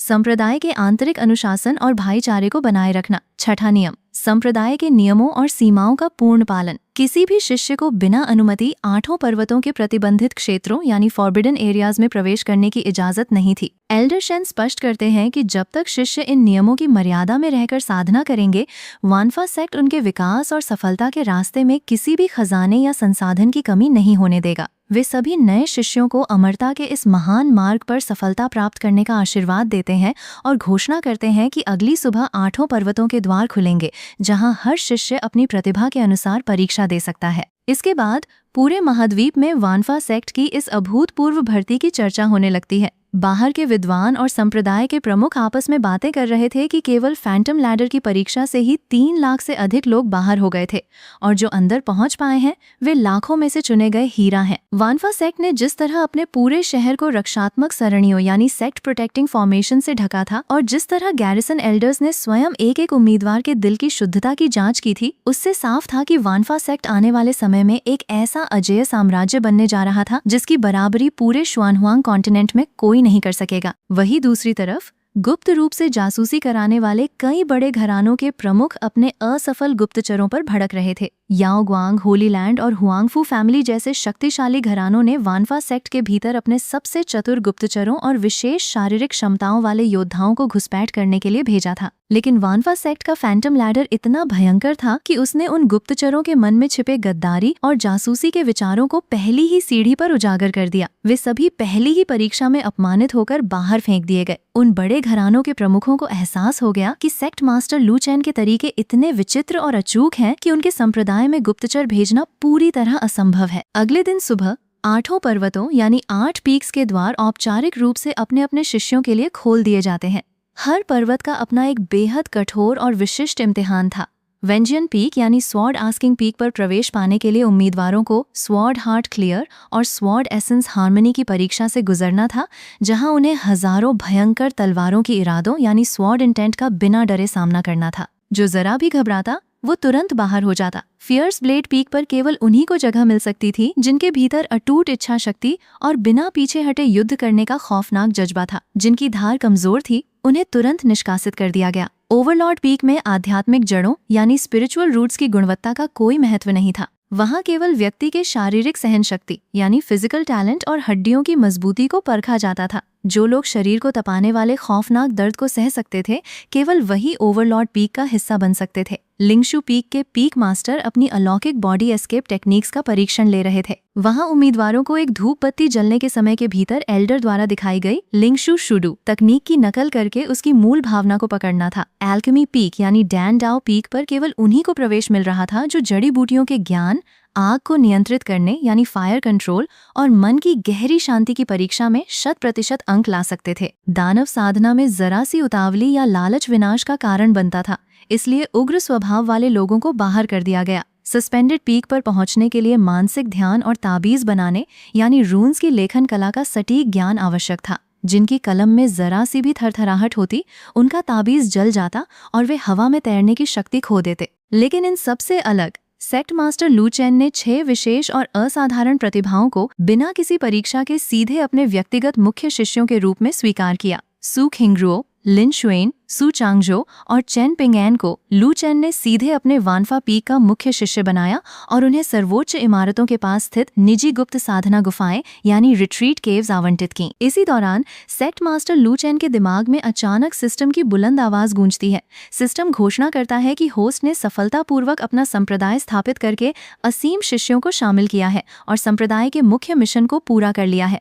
इसके इनाम स्वरूप सिस्टम लू चेन को एक सेक्ट गिफ्ट पैक प्रदान करता है। लू चेन मुस्कुराते हुए तुरंत सिस्टम से उस खजाने के डिब्बे को खोलने का आदेश देते हैं। सिस्टम से लगातार कई अलौकिक पुरस्कारों की घोषणा होने लगती है। पहला, 100 कल्टीवेशन पिल्स। ये ऐसी जादुई गोलियां थीं जो किसी भी साधक को बिना किसी दुष्परिणाम यानी साइड इफेक्ट्स के सीधे एक पूरे उच्च स्तर यानी हायर रियल्म पर पहुंचा सकती थीं। हालांकि ये केवल सेंट लेवल से नीचे के साधकों पर ही प्रभावकारी थीं। दूसरा, डिवाइन बीस्ट शॉप यानी एक दिव्य पशु स्टोर का निर्माण अधिकार और साथ ही एक विशेष कल्टीवेशन एनहांसमेंट कार्ड जो स्वयं होस्ट को बिना किसी दर्द या दुष्प्रभाव के सीधे अगले स्तर पर पहुंचा सकता था। तीसरा, 5 टॉप ग्रेड स्पिरिचुअल वेन्स यानी 5 सर्वोच्च श्रेणी की आध्यात्मिक नसों का खजाना। चौथा, 500 म्यू ऑफ स्पिरिचुअल लैंड यानी 500 एकड़ की एक ऐसी अलौकिक उपजाऊ भूमि जिसमें ब्रह्मांड की सबसे दुर्लभ अमर मिट्टी समाई हुई थी।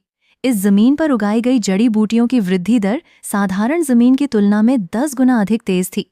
लू चेन सिस्टम की इन चीजों को देखकर थोड़ा मजाक के मूड में आते हैं और कहते हैं कि इस बार का इनाम कुछ खास नहीं लग रहा है। वे पूछते हैं कि इस आध्यात्मिक खेत का वे क्या करेंगे जब संप्रदाय के पास पहले से ही अनमोल दवाएं मौजूद हैं और संप्रदाय में पहले से ही इतनी आध्यात्मिक ऊर्जा है। तो 5 और आध्यात्मिक नसों की क्या आवश्यकता है। सिस्टम तुरंत गंभीरता से लू चेन को समझाता है कि होस्ट को अपनी मांगों को इतना अधिक नहीं बढ़ाना चाहिए। सिस्टम स्पष्ट करता है कि उस 500 एकड़ की आध्यात्मिक भूमि में जो दुर्लभ अमर मिट्टी है वो न केवल जड़ी बूटियों की वृद्धि दर को 10 गुना बढ़ा देती है, बल्कि उनमें उगी औषधियों के औषधीय गुणों यानी मेडिसिनल प्रॉपर्टीज को भी कई गुना अधिक शक्तिशाली बना देती है। इसके अलावा संप्रदाय में अचानक 2 लाख से अधिक नए शिष्यों का आगमन हुआ है। जब ये 2 लाख शिष्य एक साथ साधना करना शुरू करेंगे तो संप्रदाय की मौजूदा आध्यात्मिक ऊर्जा पलक झपकते ही घटने लगेगी। इतना ही नहीं, संप्रदाय के एल्डर्स का सबसे निचला स्तर भी सेंट किंग का है, और जो ग्रेट सेज स्तर के संरक्षक संप्रदाय द्वारा बुलाए गए थे वे सब के सब अब क्वाजी एम्परर रियम तक पहुंच चुके हैं। संप्रदाय के भीतर मौजूद लॉ केव हेवन की वजह से कई पीक क्वासी एम्परर्स अब सीधे एम्परर लेवल को तोड़ने की कगार पर खड़े हैं। इतने उच्च स्तरीय सम्राटों और लाखों शिष्यों की साधना के लिए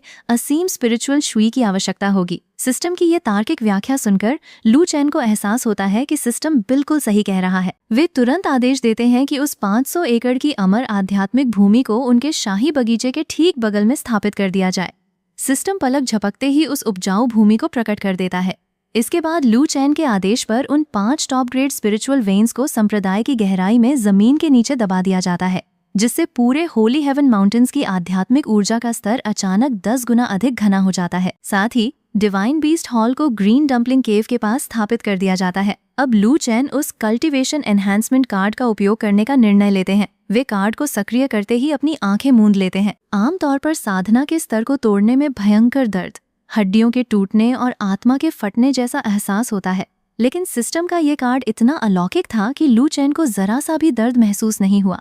एक बेहद शांत, कोमल और असीम दिव्य शक्ति उनके शरीर के भीतर प्रवाहित होने लगती है। उनके दानव और देवत्व के नियम अपने आप विकसित होने लगते हैं। कुछ ही पलों में सिस्टम की गूंज सुनाई देती है कि होस्ट सफलतापूर्वक हाफ इमॉर्टल रियल्म के दूसरे स्तर यानी second level of half immortal पर पदोन्नत हो चुका है। लू चेन अपनी आंखें खोलते हैं और अपनी उंगलियों में तैरती हुई अजेय शक्ति को महसूस करते हैं। उनका साधना स्तर न केवल बढ़ा था, बल्कि उसका आधार इतना अधिक मजबूत और स्थिर था जैसे वो लाखों सालों की कठोर तपस्या से हासिल हुआ हो। लू चेन मन ही मन स्वीकार करते हैं कि वानफा पीक के स्वामी के रूप में वे पारंपरिक सोच से परे जा चुके हैं। इसके बाद लू चेन उन 100 जादुई कल्टीवेशन पिल्स में से 6 गोलियां निकालते हैं। वे अपनी शिष्या रियोक्सी को बुलाते हैं और वे 6 गोलियां कोर डिसाइपल काई बुफान और उनके साथ खड़े 6 अन्य मुख्य शिष्यों को सौंपने का आदेश देते हैं। लू चेन बताते हैं कि इन 6 शिष्यों ने पर्वत के द्वार खोलने और भर्ती परीक्षा को सफलतापूर्वक आयोजित करने में दिन रात एक करके बहुत बड़ी मेहनत की है, इसलिए ये उनका आधिकारिक पुरस्कार है। रियोक्सी को निर्देश दिया जाता है कि वो शिष्यों को स्पष्ट बता दे कि ये जादुई गोली बिना किसी साइड इफेक्ट के उन्हें सीधे एक उच्च स्तर पर पहुंचा देगी, लेकिन ये केवल सेंट लेवल से नीचे के साधकों पर ही काम करेगी। इसे कब खाना है इसका फैसला वे स्वयं कर सकते हैं। रियोक्सी आदरपूर्वक गोलियां लेकर निकल जाती है। इसी बीच लू चेन अपने अन्य मुख्य शिष्यों और बच्चों को बुलावा भेजते हैं। वे निंग यू, निंग युए, किंग चेंग और उनके 2 अन्य सहपाठियों को तुरंत अपने कक्ष में उपस्थित होने का आदेश देते हैं। खबर मिलते ही डैन चेन पीक पर साधना कर रहे शिष्य अपने पीक मास्टर से अनुमति लेकर तुरंत सेक्ट मास्टर के दरबार की ओर दौड़ पड़ते हैं। जब सभी मुख्य शिष्य लू चेन के सामने उपस्थित होते हैं तो लू चेन अपने हाथ से निकालकर कई अत्यंत सुंदर और दिव्य जेड पेंडेंट्स यानी अलौकिक नीलम के लॉकेट अपने शिष्यों को भेंट करते हैं। लू चेन समझाते हैं कि ये कोई साधारण आभूषण नहीं है। इस जेड पेंडेंट को अपने पास रखने से न केवल उनकी साधना की गति कई गुना बढ़ जाएगी और उनकी आत्मा को पोषण मिलेगा, बल्कि यदि भविष्य में वे ब्रह्मांड के किसी भी कोने में किसी भयंकर संकट में फंसते हैं तो लू चेन को तुरंत उनके खतरे का आभास हो जाएगा और वे पलक झपकते ही उनकी रक्षा के लिए पहुंच जाएंगे।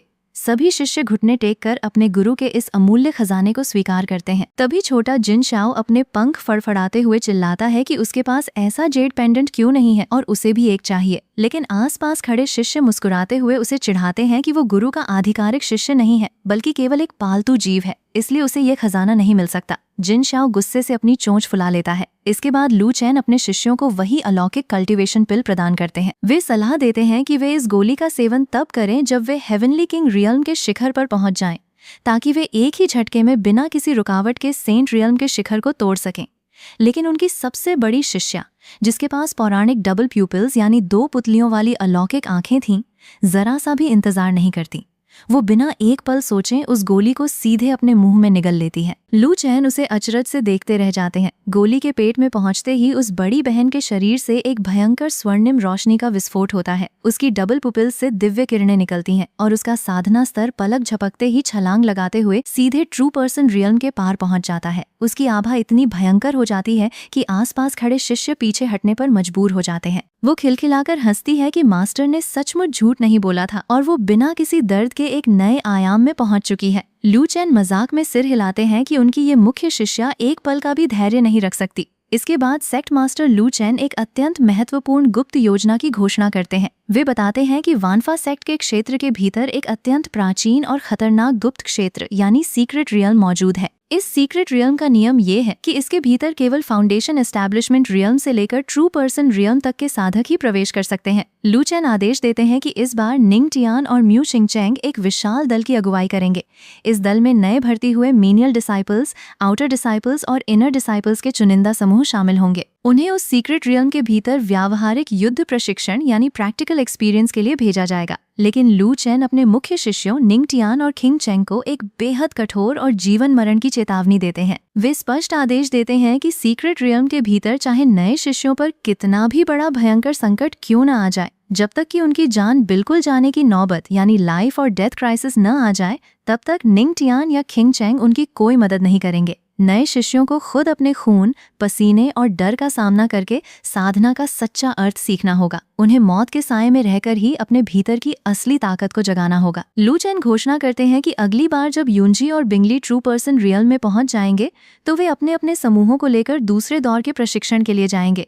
इसी तरह लू चैन अपनी शिष्या ब्राइट मून को बताते हैं कि उनके लिए यन शाओ और लू यू के पास स्थित गुफा के बगल में नया डिवाइन बीस्ट शॉप स्थापित कर दिया गया है, जहां वे अपने जादुई जीवों की देखभाल कर सकती हैं। 3 दिनों के बाद वही ऐतिहासिक दिन आ जाता है जब पहला दल सीक्रेट रियल्म के द्वार पर जमा होता है। एल्डर वोंग लिन और अनडेड एल्डर की देखरेख में हजारों नए शिष्यों का समूह गुप्त क्षेत्र के भयंकर नीले पोर्टल के सामने खड़ा था। सीनियर सिस्टर निंग यू और सीनियर सिस्टर म्यू किंगचैंग उस दल की मुख्य कमान संभाल रही थीं। नए शिष्य उस विशाल पोर्टल से निकलती हुई खौफनाक और हिंसक राक्षसी आभा यानी फेरोशियस बीस्ट ऑरा को देखकर डर के मारे कांपने लगते हैं। उनका दिल भारी होने लगता है। सीनियर सिस्टर म्यू किंगचैंग आगे बढ़कर बुलंद आवाज में सभी नए शिष्यों को संबोधित करती हैं। वे सख्त लहजे में चेतावनी देती हैं कि सीक्रेट रियल्म के भीतर कोई भी शिष्य अपनी मर्जी से समूह छोड़कर इधर उधर भटकने की कोशिश नहीं करेगा। हर किसी को उनके और कप्तानों के आदेशों का 100% पालन करना होगा। ये कोई खेल नहीं है। ये एक ऐसा खतरनाक स्थान है जहाँ एक छोटी सी भूल भी सीधे मौत का कारण बन सकती है। यदि किसी पर कोई असाधारण संकट आता है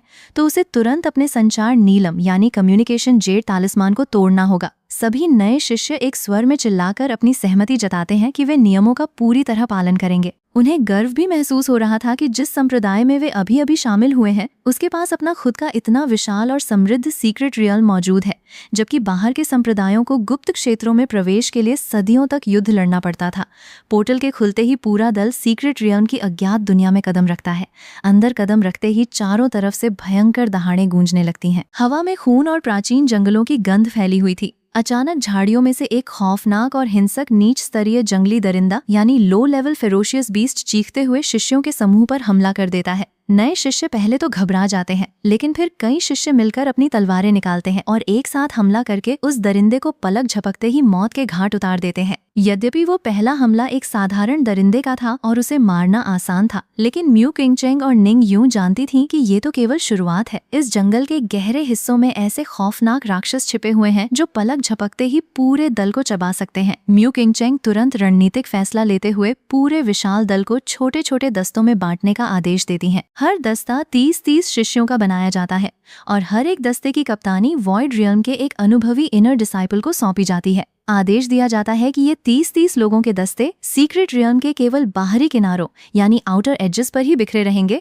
और अपनी साधना का अभ्यास करेंगे। वे वहां उगी हुई दुर्लभ आध्यात्मिक जड़ी बूटियों यानी स्पिरिचुअल हर्ब्स को एकत्र कर सकते हैं और छोटे मोटे जंगली जानवरों का शिकार करके अपनी युद्ध शैली को निखार सकते हैं। लेकिन म्यू किंगचैंग सख्त हिदायत देती हैं कि कोई भी दस्ता किसी भी परिस्थिति में सीक्रेट रियल्म के गहरे मध्य भाग यानी heart of the secret realm में कदम रखने का दुस्साहस नहीं करेगा, क्योंकि वहां का खतरा उनके नियंत्रण से बाहर है। यदि किसी दस्ते के सामने कोई जानलेवा संकट आता है तो वे तुरंत अपने कम्युनिकेशन जेड तालिस्मान को मसल देंगे ताकि मुख्य कप्तान पलक झपकते ही उनकी मदद के लिए पहुंच सकें। पहला दस्ता स्वयं सीनियर सिस्टर म्यू किंगचेंग की देखरेख में पूर्व दिशा यानी ईस्ट साइड के घने जंगलों की खोजबीन करने के लिए आगे बढ़ता है। सभी शिष्य अपनी अपनी तलवारें और हथियार निकालकर अत्यंत सतर्कता से आगे बढ़ने लगते हैं। दस्ते में शामिल एक विशेष कीड़े जैसी अलौकिक आंखों यानी इंसेक्ट आइज वाला शिष्य अपनी आंखों की शक्ति को सक्रिय करता है और गुप्त रूप से आसपास के पूरे इलाके की टोह लेने लगता है ताकि किसी भी अचानक होने वाले हमले से अपने साथियों को बचा सके।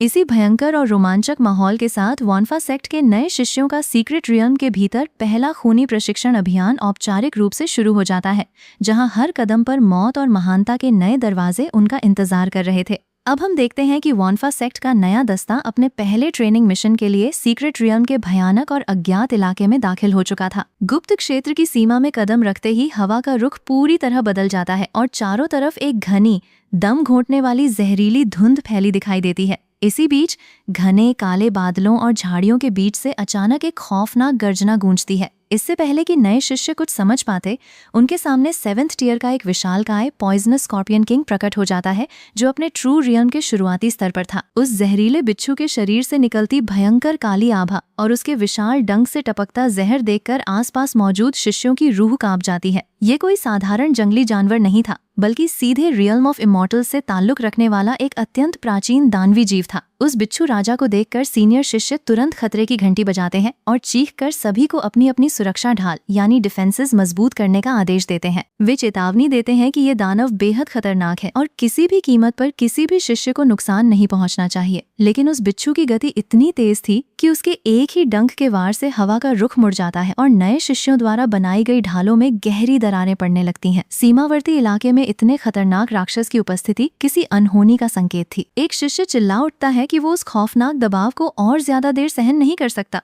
अपनी जान को खतरे में देखकर वे बिना एक पल गंवाए अपने पास मौजूद आपातकालीन नीलम यानी कम्युनिकेशन जेड तालिस्मान को जोर से मसलकर तोड़ देते हैं। जैसे ही नीलम टूटता है, उसकी तेज लाल रोशनी आसमान में तैरने लगती है। कुछ ही दूरी पर मौजूद सीनियर सिस्टर म्यू किंगचेंग और सीनियर सिस्टर शुयू को आपातकालीन मदद की पुकार यानी इमरजेंसी कॉल सुनाई देती है। सीनियर शिष्या तुरंत अपने साथियों से कहती है कि घबराने की कोई जरूरत नहीं है और वे इस खतरे से खुद निपटेंगी।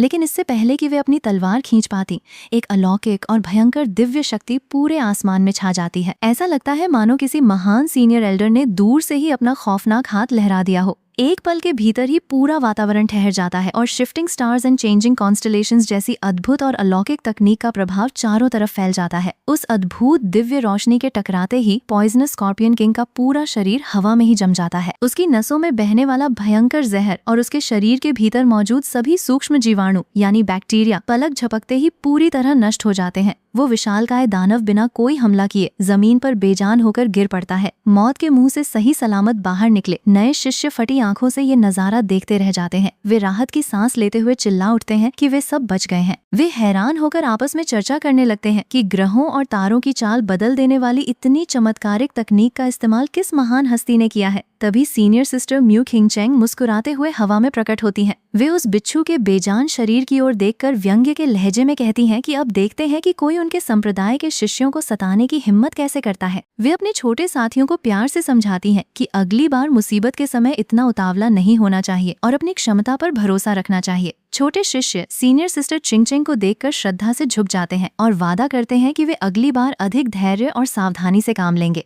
इसके बाद सीनियर सिस्टर चिंगचेंग पूरे दल की स्थिति का जायजा लेती हैं। सभी कप्तान आकर रिपोर्ट देते हैं कि सीक्रेट रियल्म के बाहरी इलाके यानी आउटर पेरीमीटर की पूरी खोजबीन और सफाई का काम सफलतापूर्वक पूरा हो चुका है। अब बाहरी हिस्से में कोई भी बड़ा खतरा मौजूद नहीं है। ये सुनकर शिष्य उत्सुकता से पूछते हैं कि क्या अब वे सीक्रेट रियल्म के अत्यंत गहरे और खतरनाक मध्य भाग यानी depths of the secret realm में प्रवेश करने वाले हैं। सीनियर सिस्टर किंगचेंग सिर हिलाते हुए स्वीकार करती हैं कि ये संभव है, लेकिन वे चेतावनी देती हैं कि अंदर का खतरा बाहरी दुनिया की तुलना में 1000 गुना अधिक भयंकर है, इसलिए हर किसी को अत्यंत सतर्क रहना होगा। वे तुरंत आदेश देती हैं कि संदेश वाहकों को भेजकर सभी 30-30 शिष्यों के दस्तों को एक जगह इकट्ठा किया जाए ताकि पूरा दल एक साथ मुख्य केंद्र की ओर आगे बढ़ सके। जैसे ही वानफा सेक्ट का विशाल दल सीक्रेट रियल्म के गहरे मध्य भाग की ओर कदम बढ़ाता है, अचानक हवा का रंग पूरी तरह बदलकर गहरा लाल हो जाता है। जमीन के नीचे से भयंकर प्राचीन मंत्रों की आवाजें आने लगती हैं। इससे पहले कि कोई संभल पाता,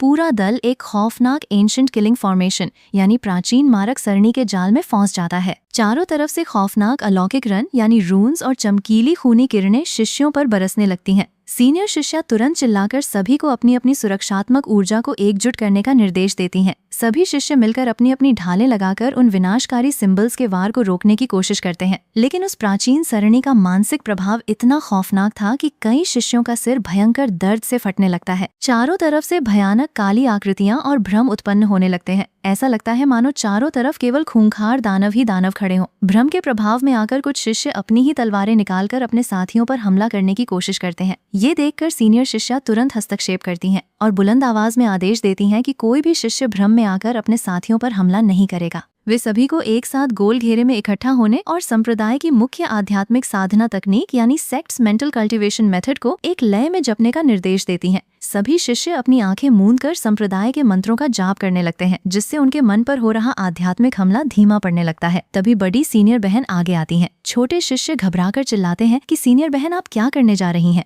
लेकिन वे मुस्कुराते हुए कहती हैं कि घबराने की कोई बात नहीं है और वे अभी इस सड़ी गली प्राचीन सरणी के चीथड़े उड़ा देती हैं। वे अपनी दिव्य ऊर्जा को अपनी उंगलियों में समेटती हैं और हवा में एक जोरदार थप्पड़ जैसी दिव्य तरंग छोड़ते हुए चिल्लाती हैं कि ये ढोंग अभी टूट जाए। उनके इतना कहते ही वो विशाल प्राचीन मारक सरणी, जिसने पूरे दल को विनाश के कगार पर ला खड़ा किया था, एक ही झटके में कांच की तरह चकनाचूर हो जाती है। ये देखकर सभी शिष्यों के मुंह खुले के खुले रह जाते हैं। वे विश्वास ही नहीं कर पाते कि इतनी प्राचीन और खौफनाक सरणी को किसी ने पलक झपकते ही नष्ट कर दिया। एक शिष्य चकित होकर कहता है कि क्या उनकी सीनियर सिस्टर कुछ ज्यादा ही ओवरपावर्ड यानी अलौकिक शक्तियों से लैस नहीं है। इस पर दूसरा अधिक ज्ञानी शिष्य उसे समझाता है कि उसे कुछ नहीं पता। यदि उसकी आंखें सही देख पा रही हैं तो उनकी ये बड़ी सीनियर सिस्टर कोई साधारण इंसान नहीं है, बल्कि वे पौराणिक कथाओं में वर्णित अलौकिक डबल प्यूपिल्स यानी 2 पुतलियों वाली दिव्य काया की मालिक हैं। ये सुनकर बाकी शिष्य उत्सुकता से घेर लेते हैं और पूछते हैं कि आखिर ये डबल प्यूपिल्स वाली शारीरिक बनावट कितनी भयंकर और शक्तिशाली होती है। ज्ञानी शिष्य प्राचीन ग्रंथों का हवाला देते हुए बताता है कि इतिहास के पन्नों में डबल प्यूपिल्स के मालिकों को इनविंसिबल यानी अजेय सम्राट कहा गया है। उनके पास अपनी एक ही नजर से पूरे ब्रह्मांड और भाग्य का फैसला कर देने यानी one look to determine life and death की शक्ति होती है। अपने समकक्ष साधकों के बीच उन्हें हरा पाना पूरी तरह से असंभव होता है। इसके बाद सीनियर सिस्टर सभी को तेजी से आगे बढ़ने का निर्देश देती हैं। अब वे सब सीक्रेट रियल्म के बिल्कुल केंद्र यानी heart of the secret realm में पहुंच चुके थे। यहाँ का वातावरण इतना भारी और भयावह था कि हर कदम पर सांस लेना दूभर हो रहा था। हवा में मौत की गंध और भयंकर पॉइजनस पाम्स यानी जहरीली हथेलियों के काली छाप बिखरी हुई थी। तभी अचानक एक और उच्च स्तरीय दानवी राक्षस यानी हाई लेवल डीमन बीस्ट अंधेरे से बाहर निकलता है। उसकी उपस्थिति मात्र से आसपास के शिष्यों की आध्यात्मिक ऊर्जा यानी स्पिरिचुअल एनर्जी तेजी से घटने लगती है। कई शिष्यों का शरीर कांपने लगता है कि यहाँ की डेथली ऑरा इतनी खतरनाक है कि वे मुश्किल से सांस ले पा रहे हैं। ये स्थान वॉइड रियल्म के साधकों के वश का नहीं था, बल्कि ये सीधे ट्रू पर्सन रियल्म के खौफनाक दानवों का गढ़ था। वो विशाल दानव अपनी खूनी आंखें घुमाते हुए शिष्यों की ओर बढ़ता है। इससे पहले कि वो हमला करे, सीनियर सिस्टर शुयू अपनी बर्फ जैसी ठंडी तलवार निकालकर आगे आती हैं और गरजते हुए आदेश देती हैं कि ये महान दानव तुरंत पीछे हट जाए या फिर मौत का सामना करे। छोटे शिष्य घबराकर कहते हैं कि सीनियर सिस्टर शुयू अकेले क्यों लड़ रही हैं और वे सीनियर सिस्टर श्विंगचैंग से मदद क्यों नहीं मांग लेती। इस पर एक स्वाभिमानी सीनियर शिष्य उन्हें डांटते हुए समझाता है कि यदि वे हर छोटी बड़ी मुसीबत के लिए केवल अपनी 2 बड़ी सीनियर बहनों पर ही निर्भर रहेंगे तो उनके इस सीक्रेट रियल्म में प्रवेश करने का क्या उद्देश्य रह जाएगा। वे यहाँ अपने भीतर की ताकत को जगाने और खुद को मजबूत बनाने आए हैं, न कि दूसरों की छाया में छिपने। जो शिष्य मदद मांग रहा था वो तुरंत अपनी गलती स्वीकार करता है और माफी मांगते हुए सीनियर सिस्टर शुयू को सतर्क रहने के लिए कहता है। वो विशाल महान दानव अट्टहास करता है और नफरत से चिल्लाता है कि चींटी जैसे तुच्छ इंसान उसकी सीमा में घुसने की हिम्मत कैसे कर सकते हैं। वो घोषणा करता है कि वो उन सभी शिष्यों को मारकर अपने खूनी शव गुलाम यानी ब्लड कॉर्प्सेस में बदल देगा। उसकी कड़कड़ाती आवाज के साथ ही रियल्म ऑफ इमॉर्टल्स का भयंकर ऑरा पूरे मैदान में फैल जाता है। नए शिष्य जमीन पर गिर पड़ते हैं और हिलने तक में असमर्थ हो जाते हैं। कई शिष्य हताशा में सोचने लगते हैं कि आज उनका अंत निश्चित है, लेकिन सीनियर सिस्टर शुयू के चेहरे पर जरा सा भी डर नहीं था। वे अपनी 9 स्पिरिट सॉर्ड बॉडी को पूरी तरह से जागृत करती हैं। उनके चारों तरफ 9 अलौकिक तलवारें हवा में प्रकट हो जाती हैं। वे कड़कड़ाती आवाज में चिल्लाती हैं कि 9 swords fly together, slash them. 9 की 9 तलवारें अलौकिक रोशनी के साथ उस विशाल दानव की ओर झपटती हैं। वो घमंडी दानव जोर जोर से हंसता है कि इस छोटी बच्ची की तुच्छ तलवारें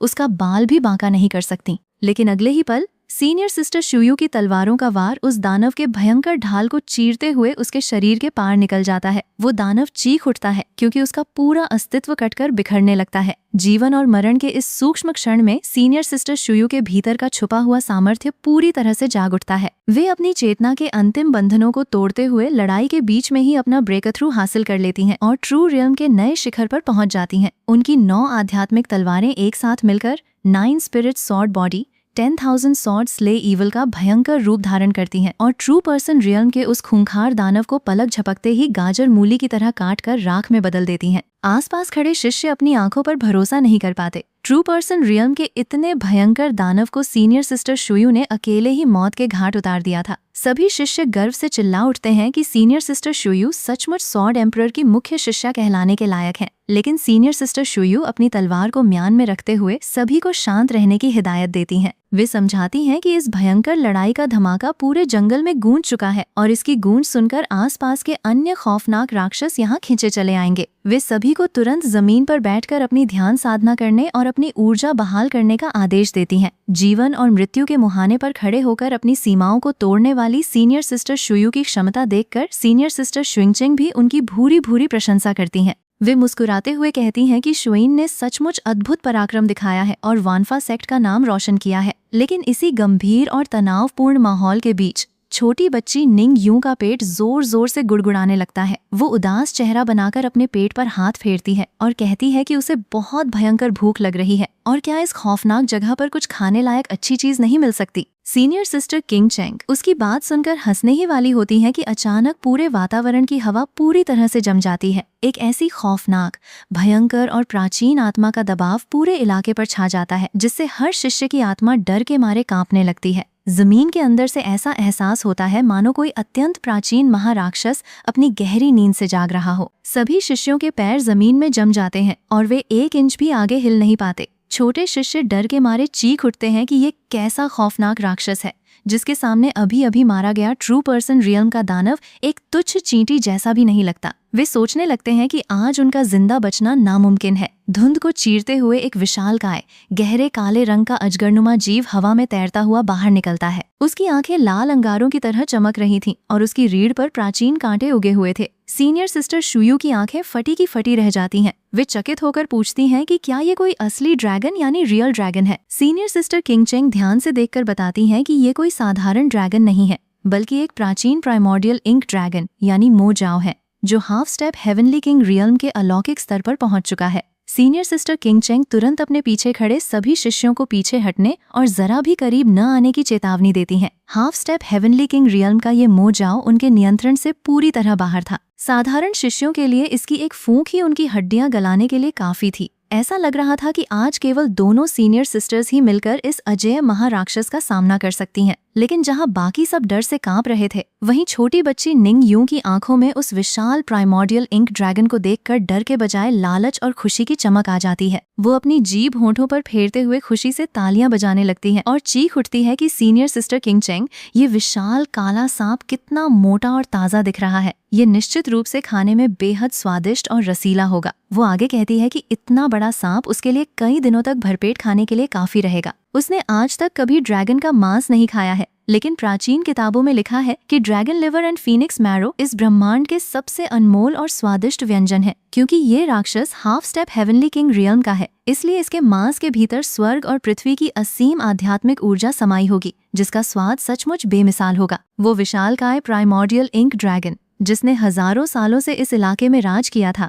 एक नन्ही बच्ची के मुंह से खुद को भोजन के रूप में तुच्छ समझे जाने की बात सुनकर गुस्से से पागल हो जाता है। उसकी कड़कड़ाती आवाज पूरे सीक्रेट रियल्म में गूंज उठती है। वो भयानक गुस्से में दहाड़ता है कि नीच इंसानी कीड़ों, तुम्हारी इतनी हिम्मत कि तुम एक दिव्य प्राचीन जीव को अपना खाना समझो। वो घोषणा करता है कि वो उन सभी को पीसकर धूल में मिला देगा, उनकी हड्डियों को राख बना देगा और उनकी आत्माओं को अनंत काल के लिए नरक की गहराइयों में तड़पने के लिए फेंक देगा। सीनियर सिस्टर चिंग चेंग उस विशाल राक्षस के घमंड को देखकर ठंडी सांस लेती हैं। वे मुस्कुराते हुए कहती हैं कि जो जीव अभी तक पूरी तरह से ड्रैगन के रूप में बदल भी नहीं पाया है उसकी इतनी हिम्मत कि वो वानफा सेक्ट के सामने अपनी डींगे हाँके। वे निंग यू की ओर देखकर कहती हैं कि वो एक तरफ आराम से खड़ी रहे लेकिन छोटी निंग यू बीच में कूद पड़ती है और कहती है कि सीनियर सिस्टर चिंग चेंग आप थोड़ा विश्राम करें। पहले उसे इस बड़े सांप को सबक सिखाने दें। वो वादा करती है कि जैसे ही वो इस सांप को गिरा देगी, वो सीनियर सिस्टर शिंग चेंग को इसका सबसे मुलायम और स्वादिष्ट मांस का बड़ा टुकड़ा खाने के लिए देगी।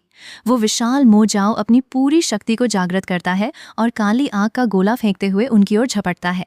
सीनियर सिस्टर शिंग चेंग मुस्कुराते हुए आगे बढ़ती हैं और अपनी अलौकिक रीइनकार्नेशन आइज यानी रीइनकार्नेशन आइज को पूरी तरह से खोल देती हैं। उनकी आंखों से पुनर्जन्म और ब्रह्मांडीय चक्र की ऐसी भयंकर दिव्य किरणें निकलती हैं जो सीधे उस विशाल राक्षस के शरीर और आत्मा पर वार करती हैं। रीइनकार्नेशन आइज की असीम शक्ति के सामने half step heavenly king realm का वो शक्तिशाली प्राइमोर्डियल इंक ड्रैगन तिनके की तरह हवा में उड़ जाता है। उसकी पूरी ताकत पलक झपकते ही भाप बनकर उड़ जाती है और वो विशालकाय शरीर जोर से जमीन पर आ गिरता है। ये नजारा देखकर छोटे शिष्य खुशी से चिल्ला उठते हैं कि सीनियर सिस्टर चिंग चेंग सचमुच अजय हैं। छोटी निंग यू खुशी से नाचने लगती है कि इतना बड़ा सांप मार गिराया गया है और अब वे सब मिलकर कई दिनों तक दावत उड़ा सकते हैं। सीनियर सिस्टर चिंग चेंग मुस्कुराते हुए उससे वादा करती हैं कि जब वे सब वानफा पीक वापस लौटेंगे तो वे उसे इस ड्रैगन के मांस का सबसे बेहतरीन हिस्सा पकाकर देंगी। इसके बाद पूरे दल ने सीक्रेट रियल्म के गहरे इलाके में छिपे अन्य कई शक्तिशाली दानवों का शिकार किया। इस खूनी अभियान के दौरान शिष्यों को न केवल अमूल्य व्यावहारिक अनुभव मिला,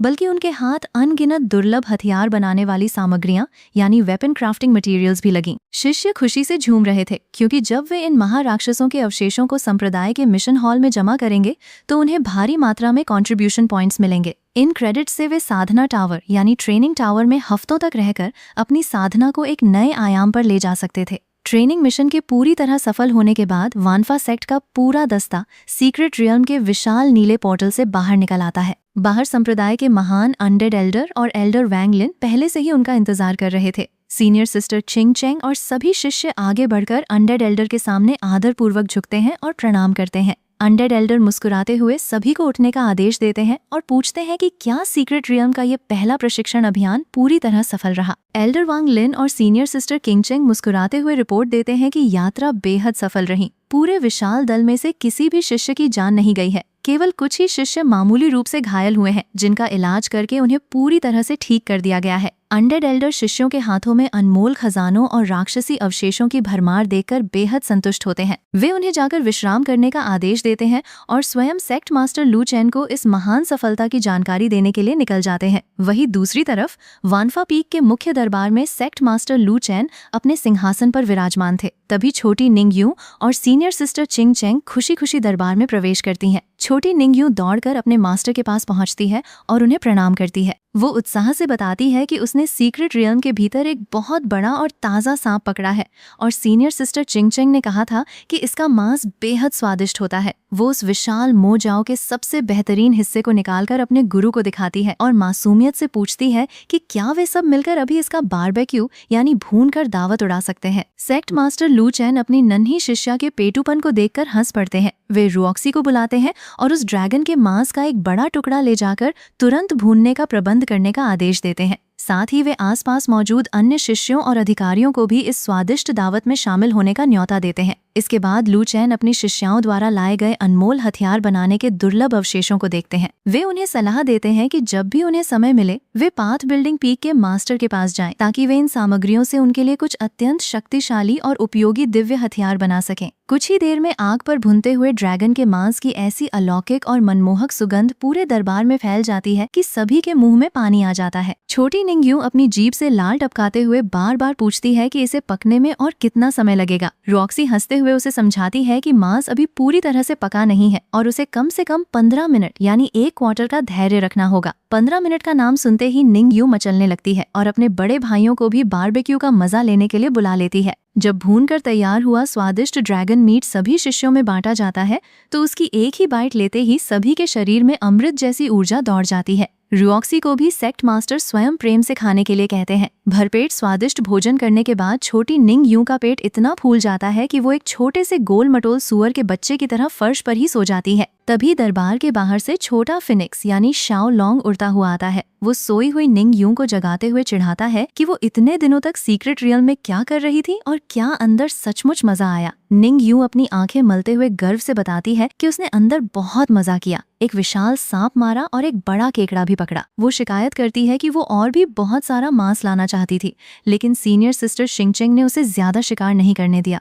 वो मासूमियत से पूछती है कि वे सब फिर से बाहर घूमने कब जाएंगे, क्योंकि संप्रदाय के भीतर बंद रहकर साधना करना बहुत उबाऊ है। इसी बीच देखते ही देखते वानफा सेक्ट के भीतर साधना का एक पूरा साल बीत जाता है। इस एक साल के भीतर संप्रदाय के हर छोटे बड़े शिष्य की साधना में एक अभूतपूर्व और अलौकिक उछाल आया। कई मुख्य शिष्यों का स्तर सीधे सेंट रियल्म के शिखर पर पहुंच चुका था, लेकिन सबसे बड़ा और ब्रह्मांड को हिला देने वाला परिवर्तन तब हुआ जब वानफा सेक्ट के 22 पीक क्वासी एम्परर एल्डर्स ने एक साथ अपनी अंतिम बाधाओं को तोड़कर अर्थ रियल्म यानी एम्परर लेवल के महासम्राट के रूप में सफलता प्राप्त की। वानफा सेक्ट के ऊपर अचानक 10,000 योजन विस्तृत स्वर्णिम बादल और भयंकर अर्थ लाइटनिंग ट्रिब्यूलेशन का कड़कड़ाता हुआ दिव्य वज्र मंडराने लगता है। संप्रदाय के एक जादुई प्राचीन जीव शाओ हाओ ने आकाश में जाकर उस बिजली के भयंकर वज्रपात का सामना किया और सफलतापूर्वक अपना रूप बदलकर साम्राज्यीय स्तर को छू लिया। पूरे शुआनहुआंग कॉन्टिनेंट के सभी प्राचीन और शक्तिशाली राजवंशों में इस घटना से हड़कंप मच गया। आसमान में कड़कड़ती हुई इस असीम बिजली और नए सम्राट के जन्म को देखकर पूरे महाद्वीप की धरती कांप उठी। इतिहास में आज तक ऐसा कभी नहीं हुआ था कि एक ही संप्रदाय के भीतर इतने सारे ग्रेट एम्परर्स एक साथ पैदा हो जाएं। वानफा सेक्ट के पास अब पहले के 9 महान सम्राटों को मिलाकर कुल 10 जीवित ग्रेट एम्परर्स का अजेय बल मौजूद था। महाद्वीप के सबसे बड़े प्राचीन घरानों में से एक मुरोंग फैमिली के मुख्य दरबार में इस खबर के पहुंचते ही सन्नाटा छा जाता है। परिवार के पेट्रियार्च अपने वयोवृद्ध पूर्वज यानी एंसेस्टर के सामने हाथ जोड़कर बैठते हैं और गंभीर चिंता व्यक्त करते हुए पूछते हैं कि इस अनाम अलौकिक जीव और वानफा सेक्ट के अचानक जन्मे 10वें सम्राट को वे किस नजरिए से देखें। वे स्वीकार करते हैं कि प्राचीन ग्रंथों के पूरे पुस्तकालय को खंगालने के बाद भी किसी ने ऐसे पंख वाले दिव्य जीव का वर्णन नहीं देखा जो ड्रैगन जैसा दिखता है लेकिन कछुआ या किरण नहीं है। मुरोंग फैमिली के मुख्य पूर्वज ठंडी सांस लेते हुए कहते हैं कि वानफा एम्परर सेक्ट की नींव और उनका आधार इतना अधिक असीम और खौफनाक हो चुका है कि इस समय उनके साथ दुश्मनी मोल लेना अपनी पूरी नस्ल को मिटाने जैसा होगा। वे सलाह देते हैं कि इस समय न तो वानफा सेक्ट को उकसाना समझदारी है और न ही बिना बात के उनके सामने गिड़गिड़ाना उचित है। हमें शांत रहकर अपनी स्थिति बनाए रखनी चाहिए। वे निर्णय लेते हैं कि जब तक उनके घराने के 3 महान सम्राट पूर्वज जो इस समय सुदूर तारों की दुनिया यानी स्टारी स्काई में साधना कर रहे हैं वापस नहीं लौट आते, तब तक कोई भी बड़ा कदम नहीं उठाया जाएगा। लेकिन साथ ही मुरोंग फैमिली के पूर्वज आदेश देते हैं कि वे चुपचाप अन्य बड़े साम्राज्यीय घराने जैसे हुआंगफू फैमिली और शुआन्युआन फैमिली के साथ संपर्क साधें।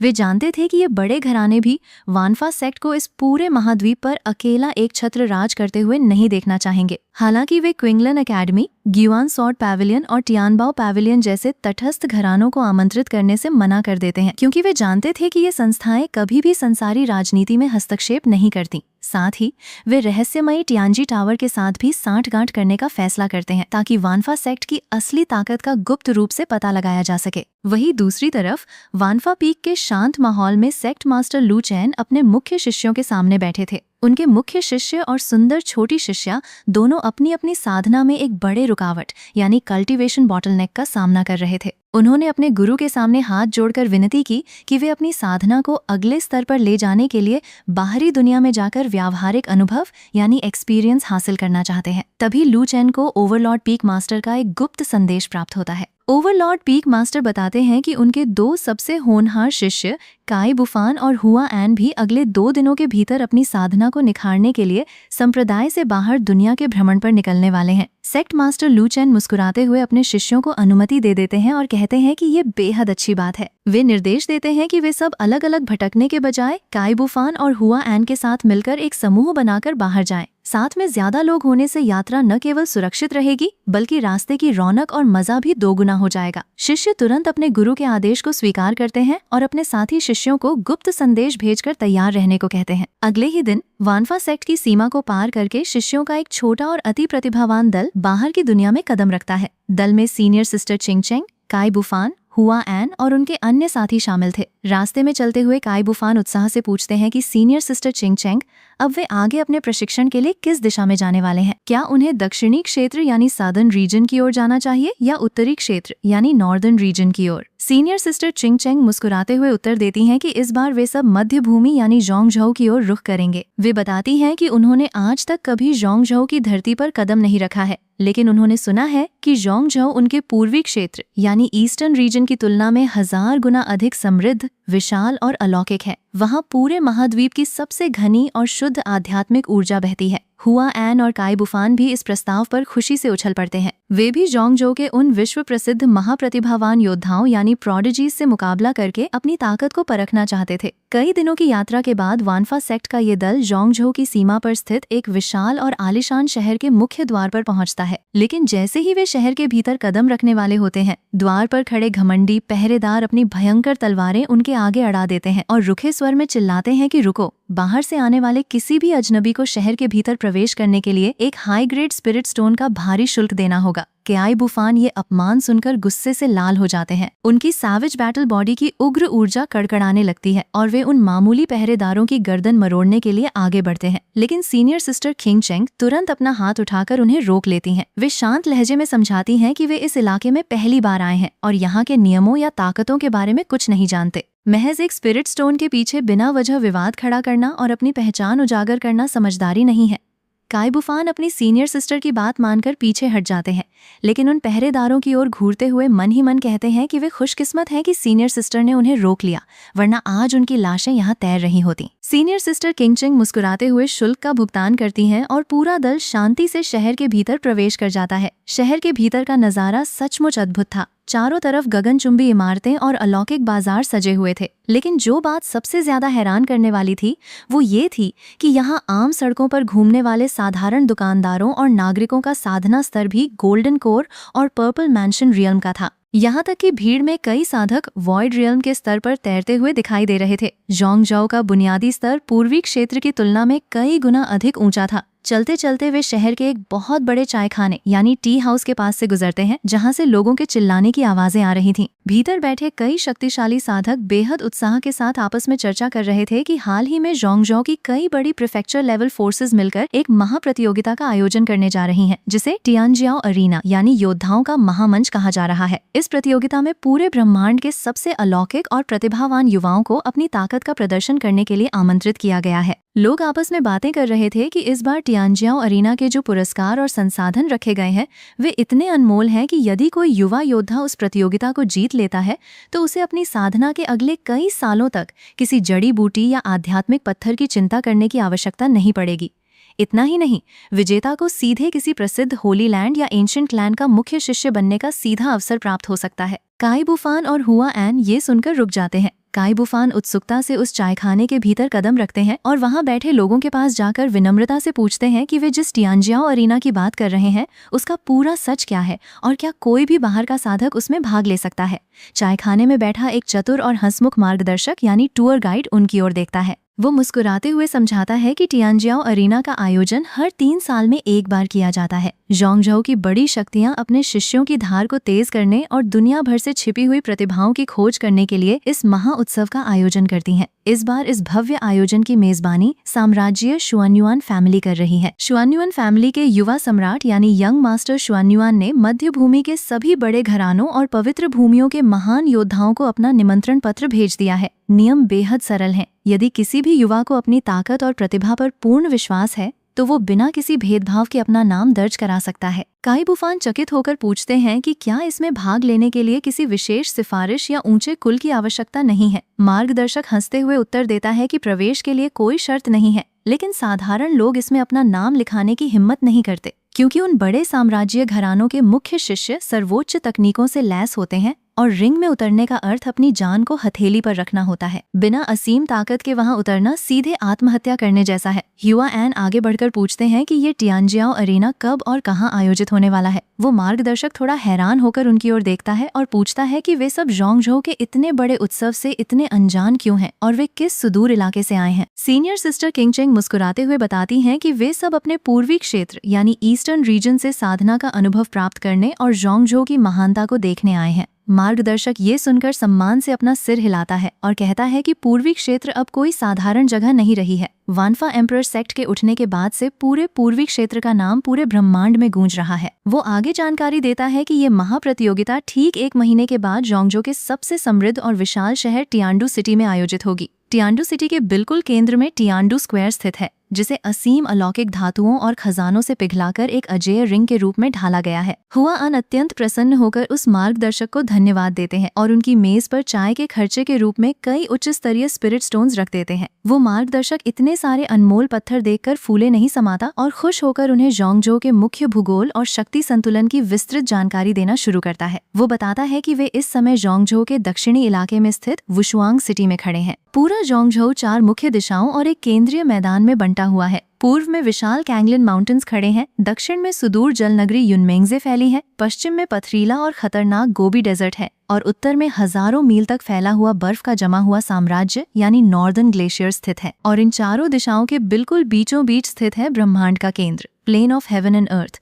जहाँ टियानडू सिटी स्थापित है। मार्गदर्शक आगे समझाता है कि जोंगजो का शक्ति संतुलन मुख्य रूप से 9 बड़ी साम्राज्यीय शक्तियों यानी प्रीफेक्चर लेवल फोर्सेस के हाथों में टिका हुआ है। इन्हें संक्षेप में 1 building, 1 courtyard, 2 पैवेलियंस, 2 sacred sites and 3 families कहा जाता है। एक बिल्डिंग का अर्थ है रहस्यमयी टियानजी बिल्डिंग और एक कोर्टयार्ड का अर्थ है ज्ञान का भंडार क्विंगलन एकेडमी।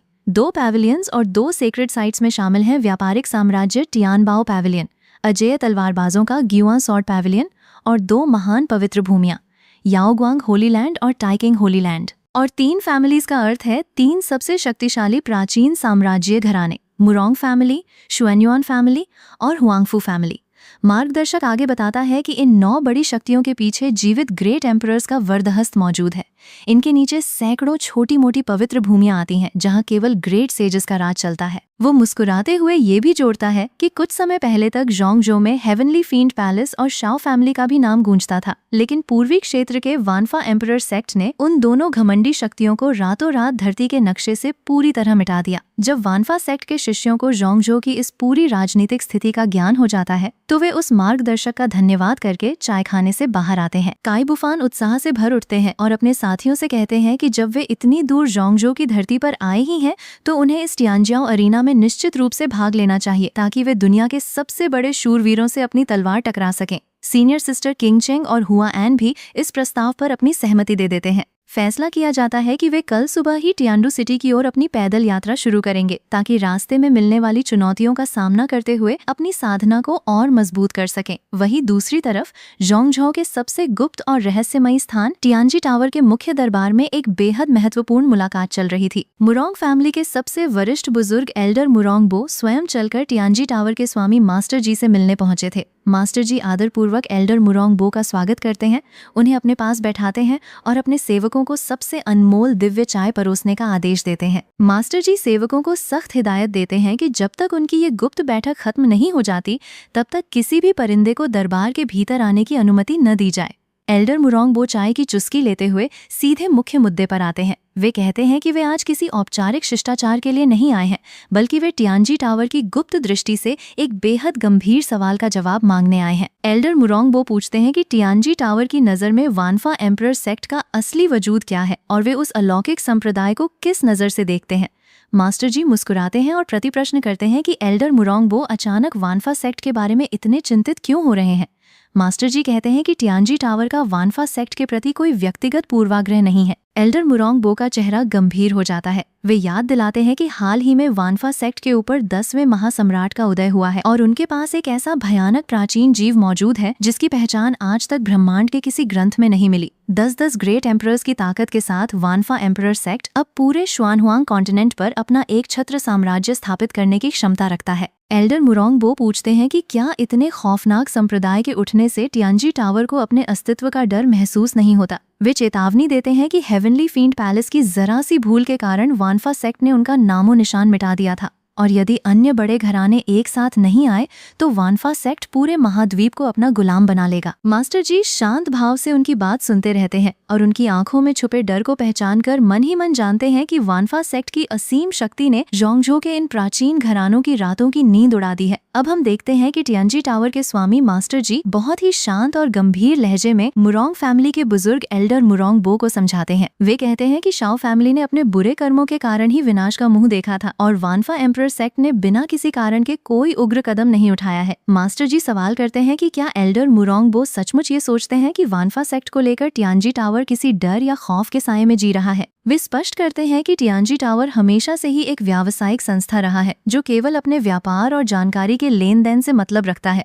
और दुनिया भर के आपसी विवादों, महाद्वीपों की राजनीति या सत्ता के संघर्षों में कभी हस्तक्षेप नहीं करता। एल्डर मुरोंगबो समझ जाते हैं कि टियानजी टावर इस युद्ध में उनका साथ देने या वानफा सेक्ट के खिलाफ कोई षड्यंत्र रचने में कोई रुचि नहीं रखता। वे मास्टर जी से माफी मांगते हुए कहते हैं कि आज वे उनका समय खराब करने के लिए क्षमा चाहते हैं क्योंकि उन्हें कुछ अन्य महत्वपूर्ण काम निपटाने हैं। इतना कहकर एल्डर मुरोंगबो वहां से सम्मानपूर्वक विदा लेते हैं। एल्डर मुरोंगबो के जाने के तुरंत बाद टियानजी टावर के गुप्त कक्ष में एक और गंभीर चर्चा शुरू होती है। मास्टर जी अपने पूर्वज यानी एंसेस्टर के पास जाते हैं और पूरी स्थिति से अवगत कराते हैं। वे बताते हैं कि अभी अभी मुरोंग फैमिली के वरिष्ठ लोग आए थे और वे टियानजी टावर का रुख जानने के लिए बेहद उत्सुक थे। वे ये जांचना चाहते थे कि क्या टियानजी टावर को वानफा एम्परर सेक्ट द्वारा पूरे श्वेनहुआंग कॉन्टिनेंट को एक छत्र अपने अधीन कर लेने या एकजुट कर देने का कोई डर है। मास्टर जी बताते हैं कि मुरोंग फैमिली केवल पानी की गहराई नापने यानी माहौल का जायजा लेने आई थी। इस पर पूर्वज बेहद प्रसन्न होते हैं और कहते हैं कि मास्टर जी ने बिल्कुल सही रुख अपनाया है। टियानजी टावर को इस पूरे सत्ता के संघर्ष में पूरी तरह तटस्थ रहना चाहिए और दूर से शांत रहकर केवल स्थितियों पर नजर रखनी चाहिए। पूर्वज स्पष्ट करते हैं कि इस राजनीतिक उथल पुथल में उलझना उनके सिद्धांतों के खिलाफ है। इसी बीच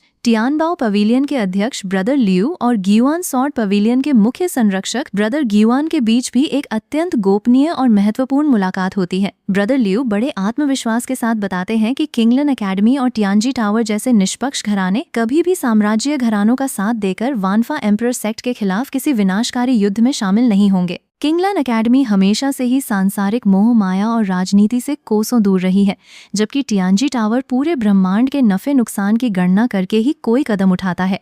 वे थोड़े से नाम या अस्थायी प्रसिद्धि के लिए इतने खतरनाक संप्रदाय के साथ दुश्मनी मोल लेने का जोखिम कभी नहीं उठाएंगे। ब्रदर ग्युआन मुस्कुराते हुए पूछते हैं कि क्या ब्रदर लियू को इस बात का डर नहीं है कि यदि साम्राज्यीय परिवार और अन्य पवित्र भूमियां एकजुट होकर वानफा सेक्ट को हरा देती हैं, तो जीतने के बाद वे घमंडी घराने पलटकर उन पर और उनकी तटस्थ संस्थाओं पर हमला नहीं करेंगे। ब्रदर लियू ठहाका लगाकर हंसते हुए कहते हैं कि यदि परिस्थिति इतनी बिगड़ जाती है और वे घराने उन्हें सीमा लांघने पर मजबूर करते हैं, तो वे चारों निष्पक्ष संस्थाएं एक साथ मिलकर सीधे वानफा एम्परर सेक्ट का साथ देंगी और उन घमंड में अंधे हुए घरानों का नामो निशान मिटा देंगी। वे मजाक में कहते हैं कि व्यापारी लोग हमेशा अपना फायदा नुकसान अच्छी तरह समझते हैं। ब्रदर लियू आगे रणनीति बनाते हुए निर्णय लेते हैं कि वे सबसे पहले किंगलन एकेडमी और टियानजी टावर को सचेत करेंगे और उसके बाद वे खुद जाकर वानफा एम्परर सेक्ट के सेक्ट मास्टर लू चैन को इस पूरे षड्यंत्र की खबर देंगे। वे जानकारी देंगे कि कई साम्राज्यीय घराने और होली लैंड्स मिलकर उनके खिलाफ गठबंधन बनाने की गुप्त कोशिशें कर रहे हैं। ब्रदर ग्युआ हैरान होकर पूछते हैं कि क्या ब्रदर लियू को वानफा एम्परर सेक्ट पर इतना असीम भरोसा है। ब्रदर लियू समझाते हैं कि पूर्वी क्षेत्र से उनके गुप्तचरों ने जो जानकारी जुटाई है, उसके अनुसार वानफा एम्परर सेक्ट बेहद स्पष्ट और न्यायप्रिय सिद्धांतों पर चलता है। यदि कोई उन्हें उकसाता है या उन पर हमला करता है, तो वे उसका पूरी तरह सर्वनाश कर देते हैं। लेकिन इसके विपरीत यदि कोई उनके साथ दोस्ती का हाथ बढ़ाता है, तो वे उसके प्रति बेहद दयालु और उदार रहते हैं। इसलिए यदि उन्हें किसी एक पक्ष का चुनाव करना पड़े, तो वे हमेशा वानफा एम्परर सेक्ट का ही साथ चुनेंगे, क्योंकि वे उन पाखंडी साम्राज्यीय घरानों की तुलना में 1000 गुना अधिक ईमानदार हैं। इसके बाद फैसला होता है कि ब्रदर ग्युआ खुद वानफा एम्परर सेक्ट जाकर उन्हें इस आने वाले खतरे के प्रति सतर्क करेंगे, जबकि ब्रदर लियू अन्य तटस्थ घरानों से संवाद साधेंगे। वहीं दूसरी तरफ वानफा सेक्ट के जाबांज शिष्यों का दल, जिसमें सीनियर सिस्टर चिंग चेंग, काई बुफान, हुआ एन और उनके साथी शामिल थे, मध्य भूमि की विशाल धरती पर पैदल यात्रा कर रहे थे। वे बिना किसी जल्दी के शांत भाव से आगे बढ़ रहे थे, क्योंकि इस पैदल यात्रा का मुख्य उद्देश्य अपनी साधना को निखारना, अपने मन को संयमित करना और जोंगजो के अनोखे रीति रिवाजों और संस्कृति को करीब से महसूस करना था। यहाँ की हवा पूर्वी क्षेत्र की तुलना में काफी ताज़ा, ठंडी और आध्यात्मिक ऊर्जा से भरपूर थी। वे प्राकृतिक नज़ारों का आनंद लेते हुए आगे बढ़ रहे थे। तभी अचानक दूर जंगल के रास्ते से बचाओ बचाओ की चीख पुकार और हथियारों की कड़कड़ाहट की आवाजें आने लगती हैं। एक व्यापारी का काफिला रास्ते से गुजर रहा था, जिस पर डाकुओं के एक खूंखार गिरोह ने हमला कर दिया था। खूंखार डाकू बेकसूर व्यापारियों को बेरहमी से मार रहे थे और उनकी बहुमूल्य स्टोरेज रिंग्स छीन रहे थे। डाकुओं का सरदार चिल्लाकर अपने आदमियों को आदेश दे रहा था कि किसी भी व्यापारी को जिंदा न छोड़ा जाए और उनकी सारी संपत्ति जब्त कर ली जाए। जबरन लूटपाट और बेकसूरों की हत्या का ये खौफनाक नजारा देखकर क्याई बुफान और हुआ एन का खून खौल उठता है। वे बिना एक पल का विलंब किए आगे आते हैं और गरजते हुए चिल्लाते हैं कि दिन दहाड़े गुंडागर्दी करने और मासूमों का कत्ल करने वाले इन नीच डाकुओं की हिम्मत कैसे हुई। डाकुओं का सरदार, जो ब्लैक विंड स्ट्रॉन्गहोल्ड का खतरनाक गिरोह था, घमंड में भरकर हंसता है और उन्हें चेतावनी देता है कि उनके इलाके में कोई कितना ही बड़ा शूरवीर क्यों न हो, उसे भी उनके सामने घुटने टेकने पड़ते हैं। वो शिष्यों को तुरंत वहां से भाग जाने या अपनी जान से हाथ धोने की धमकी देता है, लेकिन वानफा सेक्ट के शिष्य ऐसे तुच्छ डाकुओं से डरने वाले नहीं थे। और इसी के साथ में हमारा ये वाला सीजन यहीं पर ही खत्म होता है।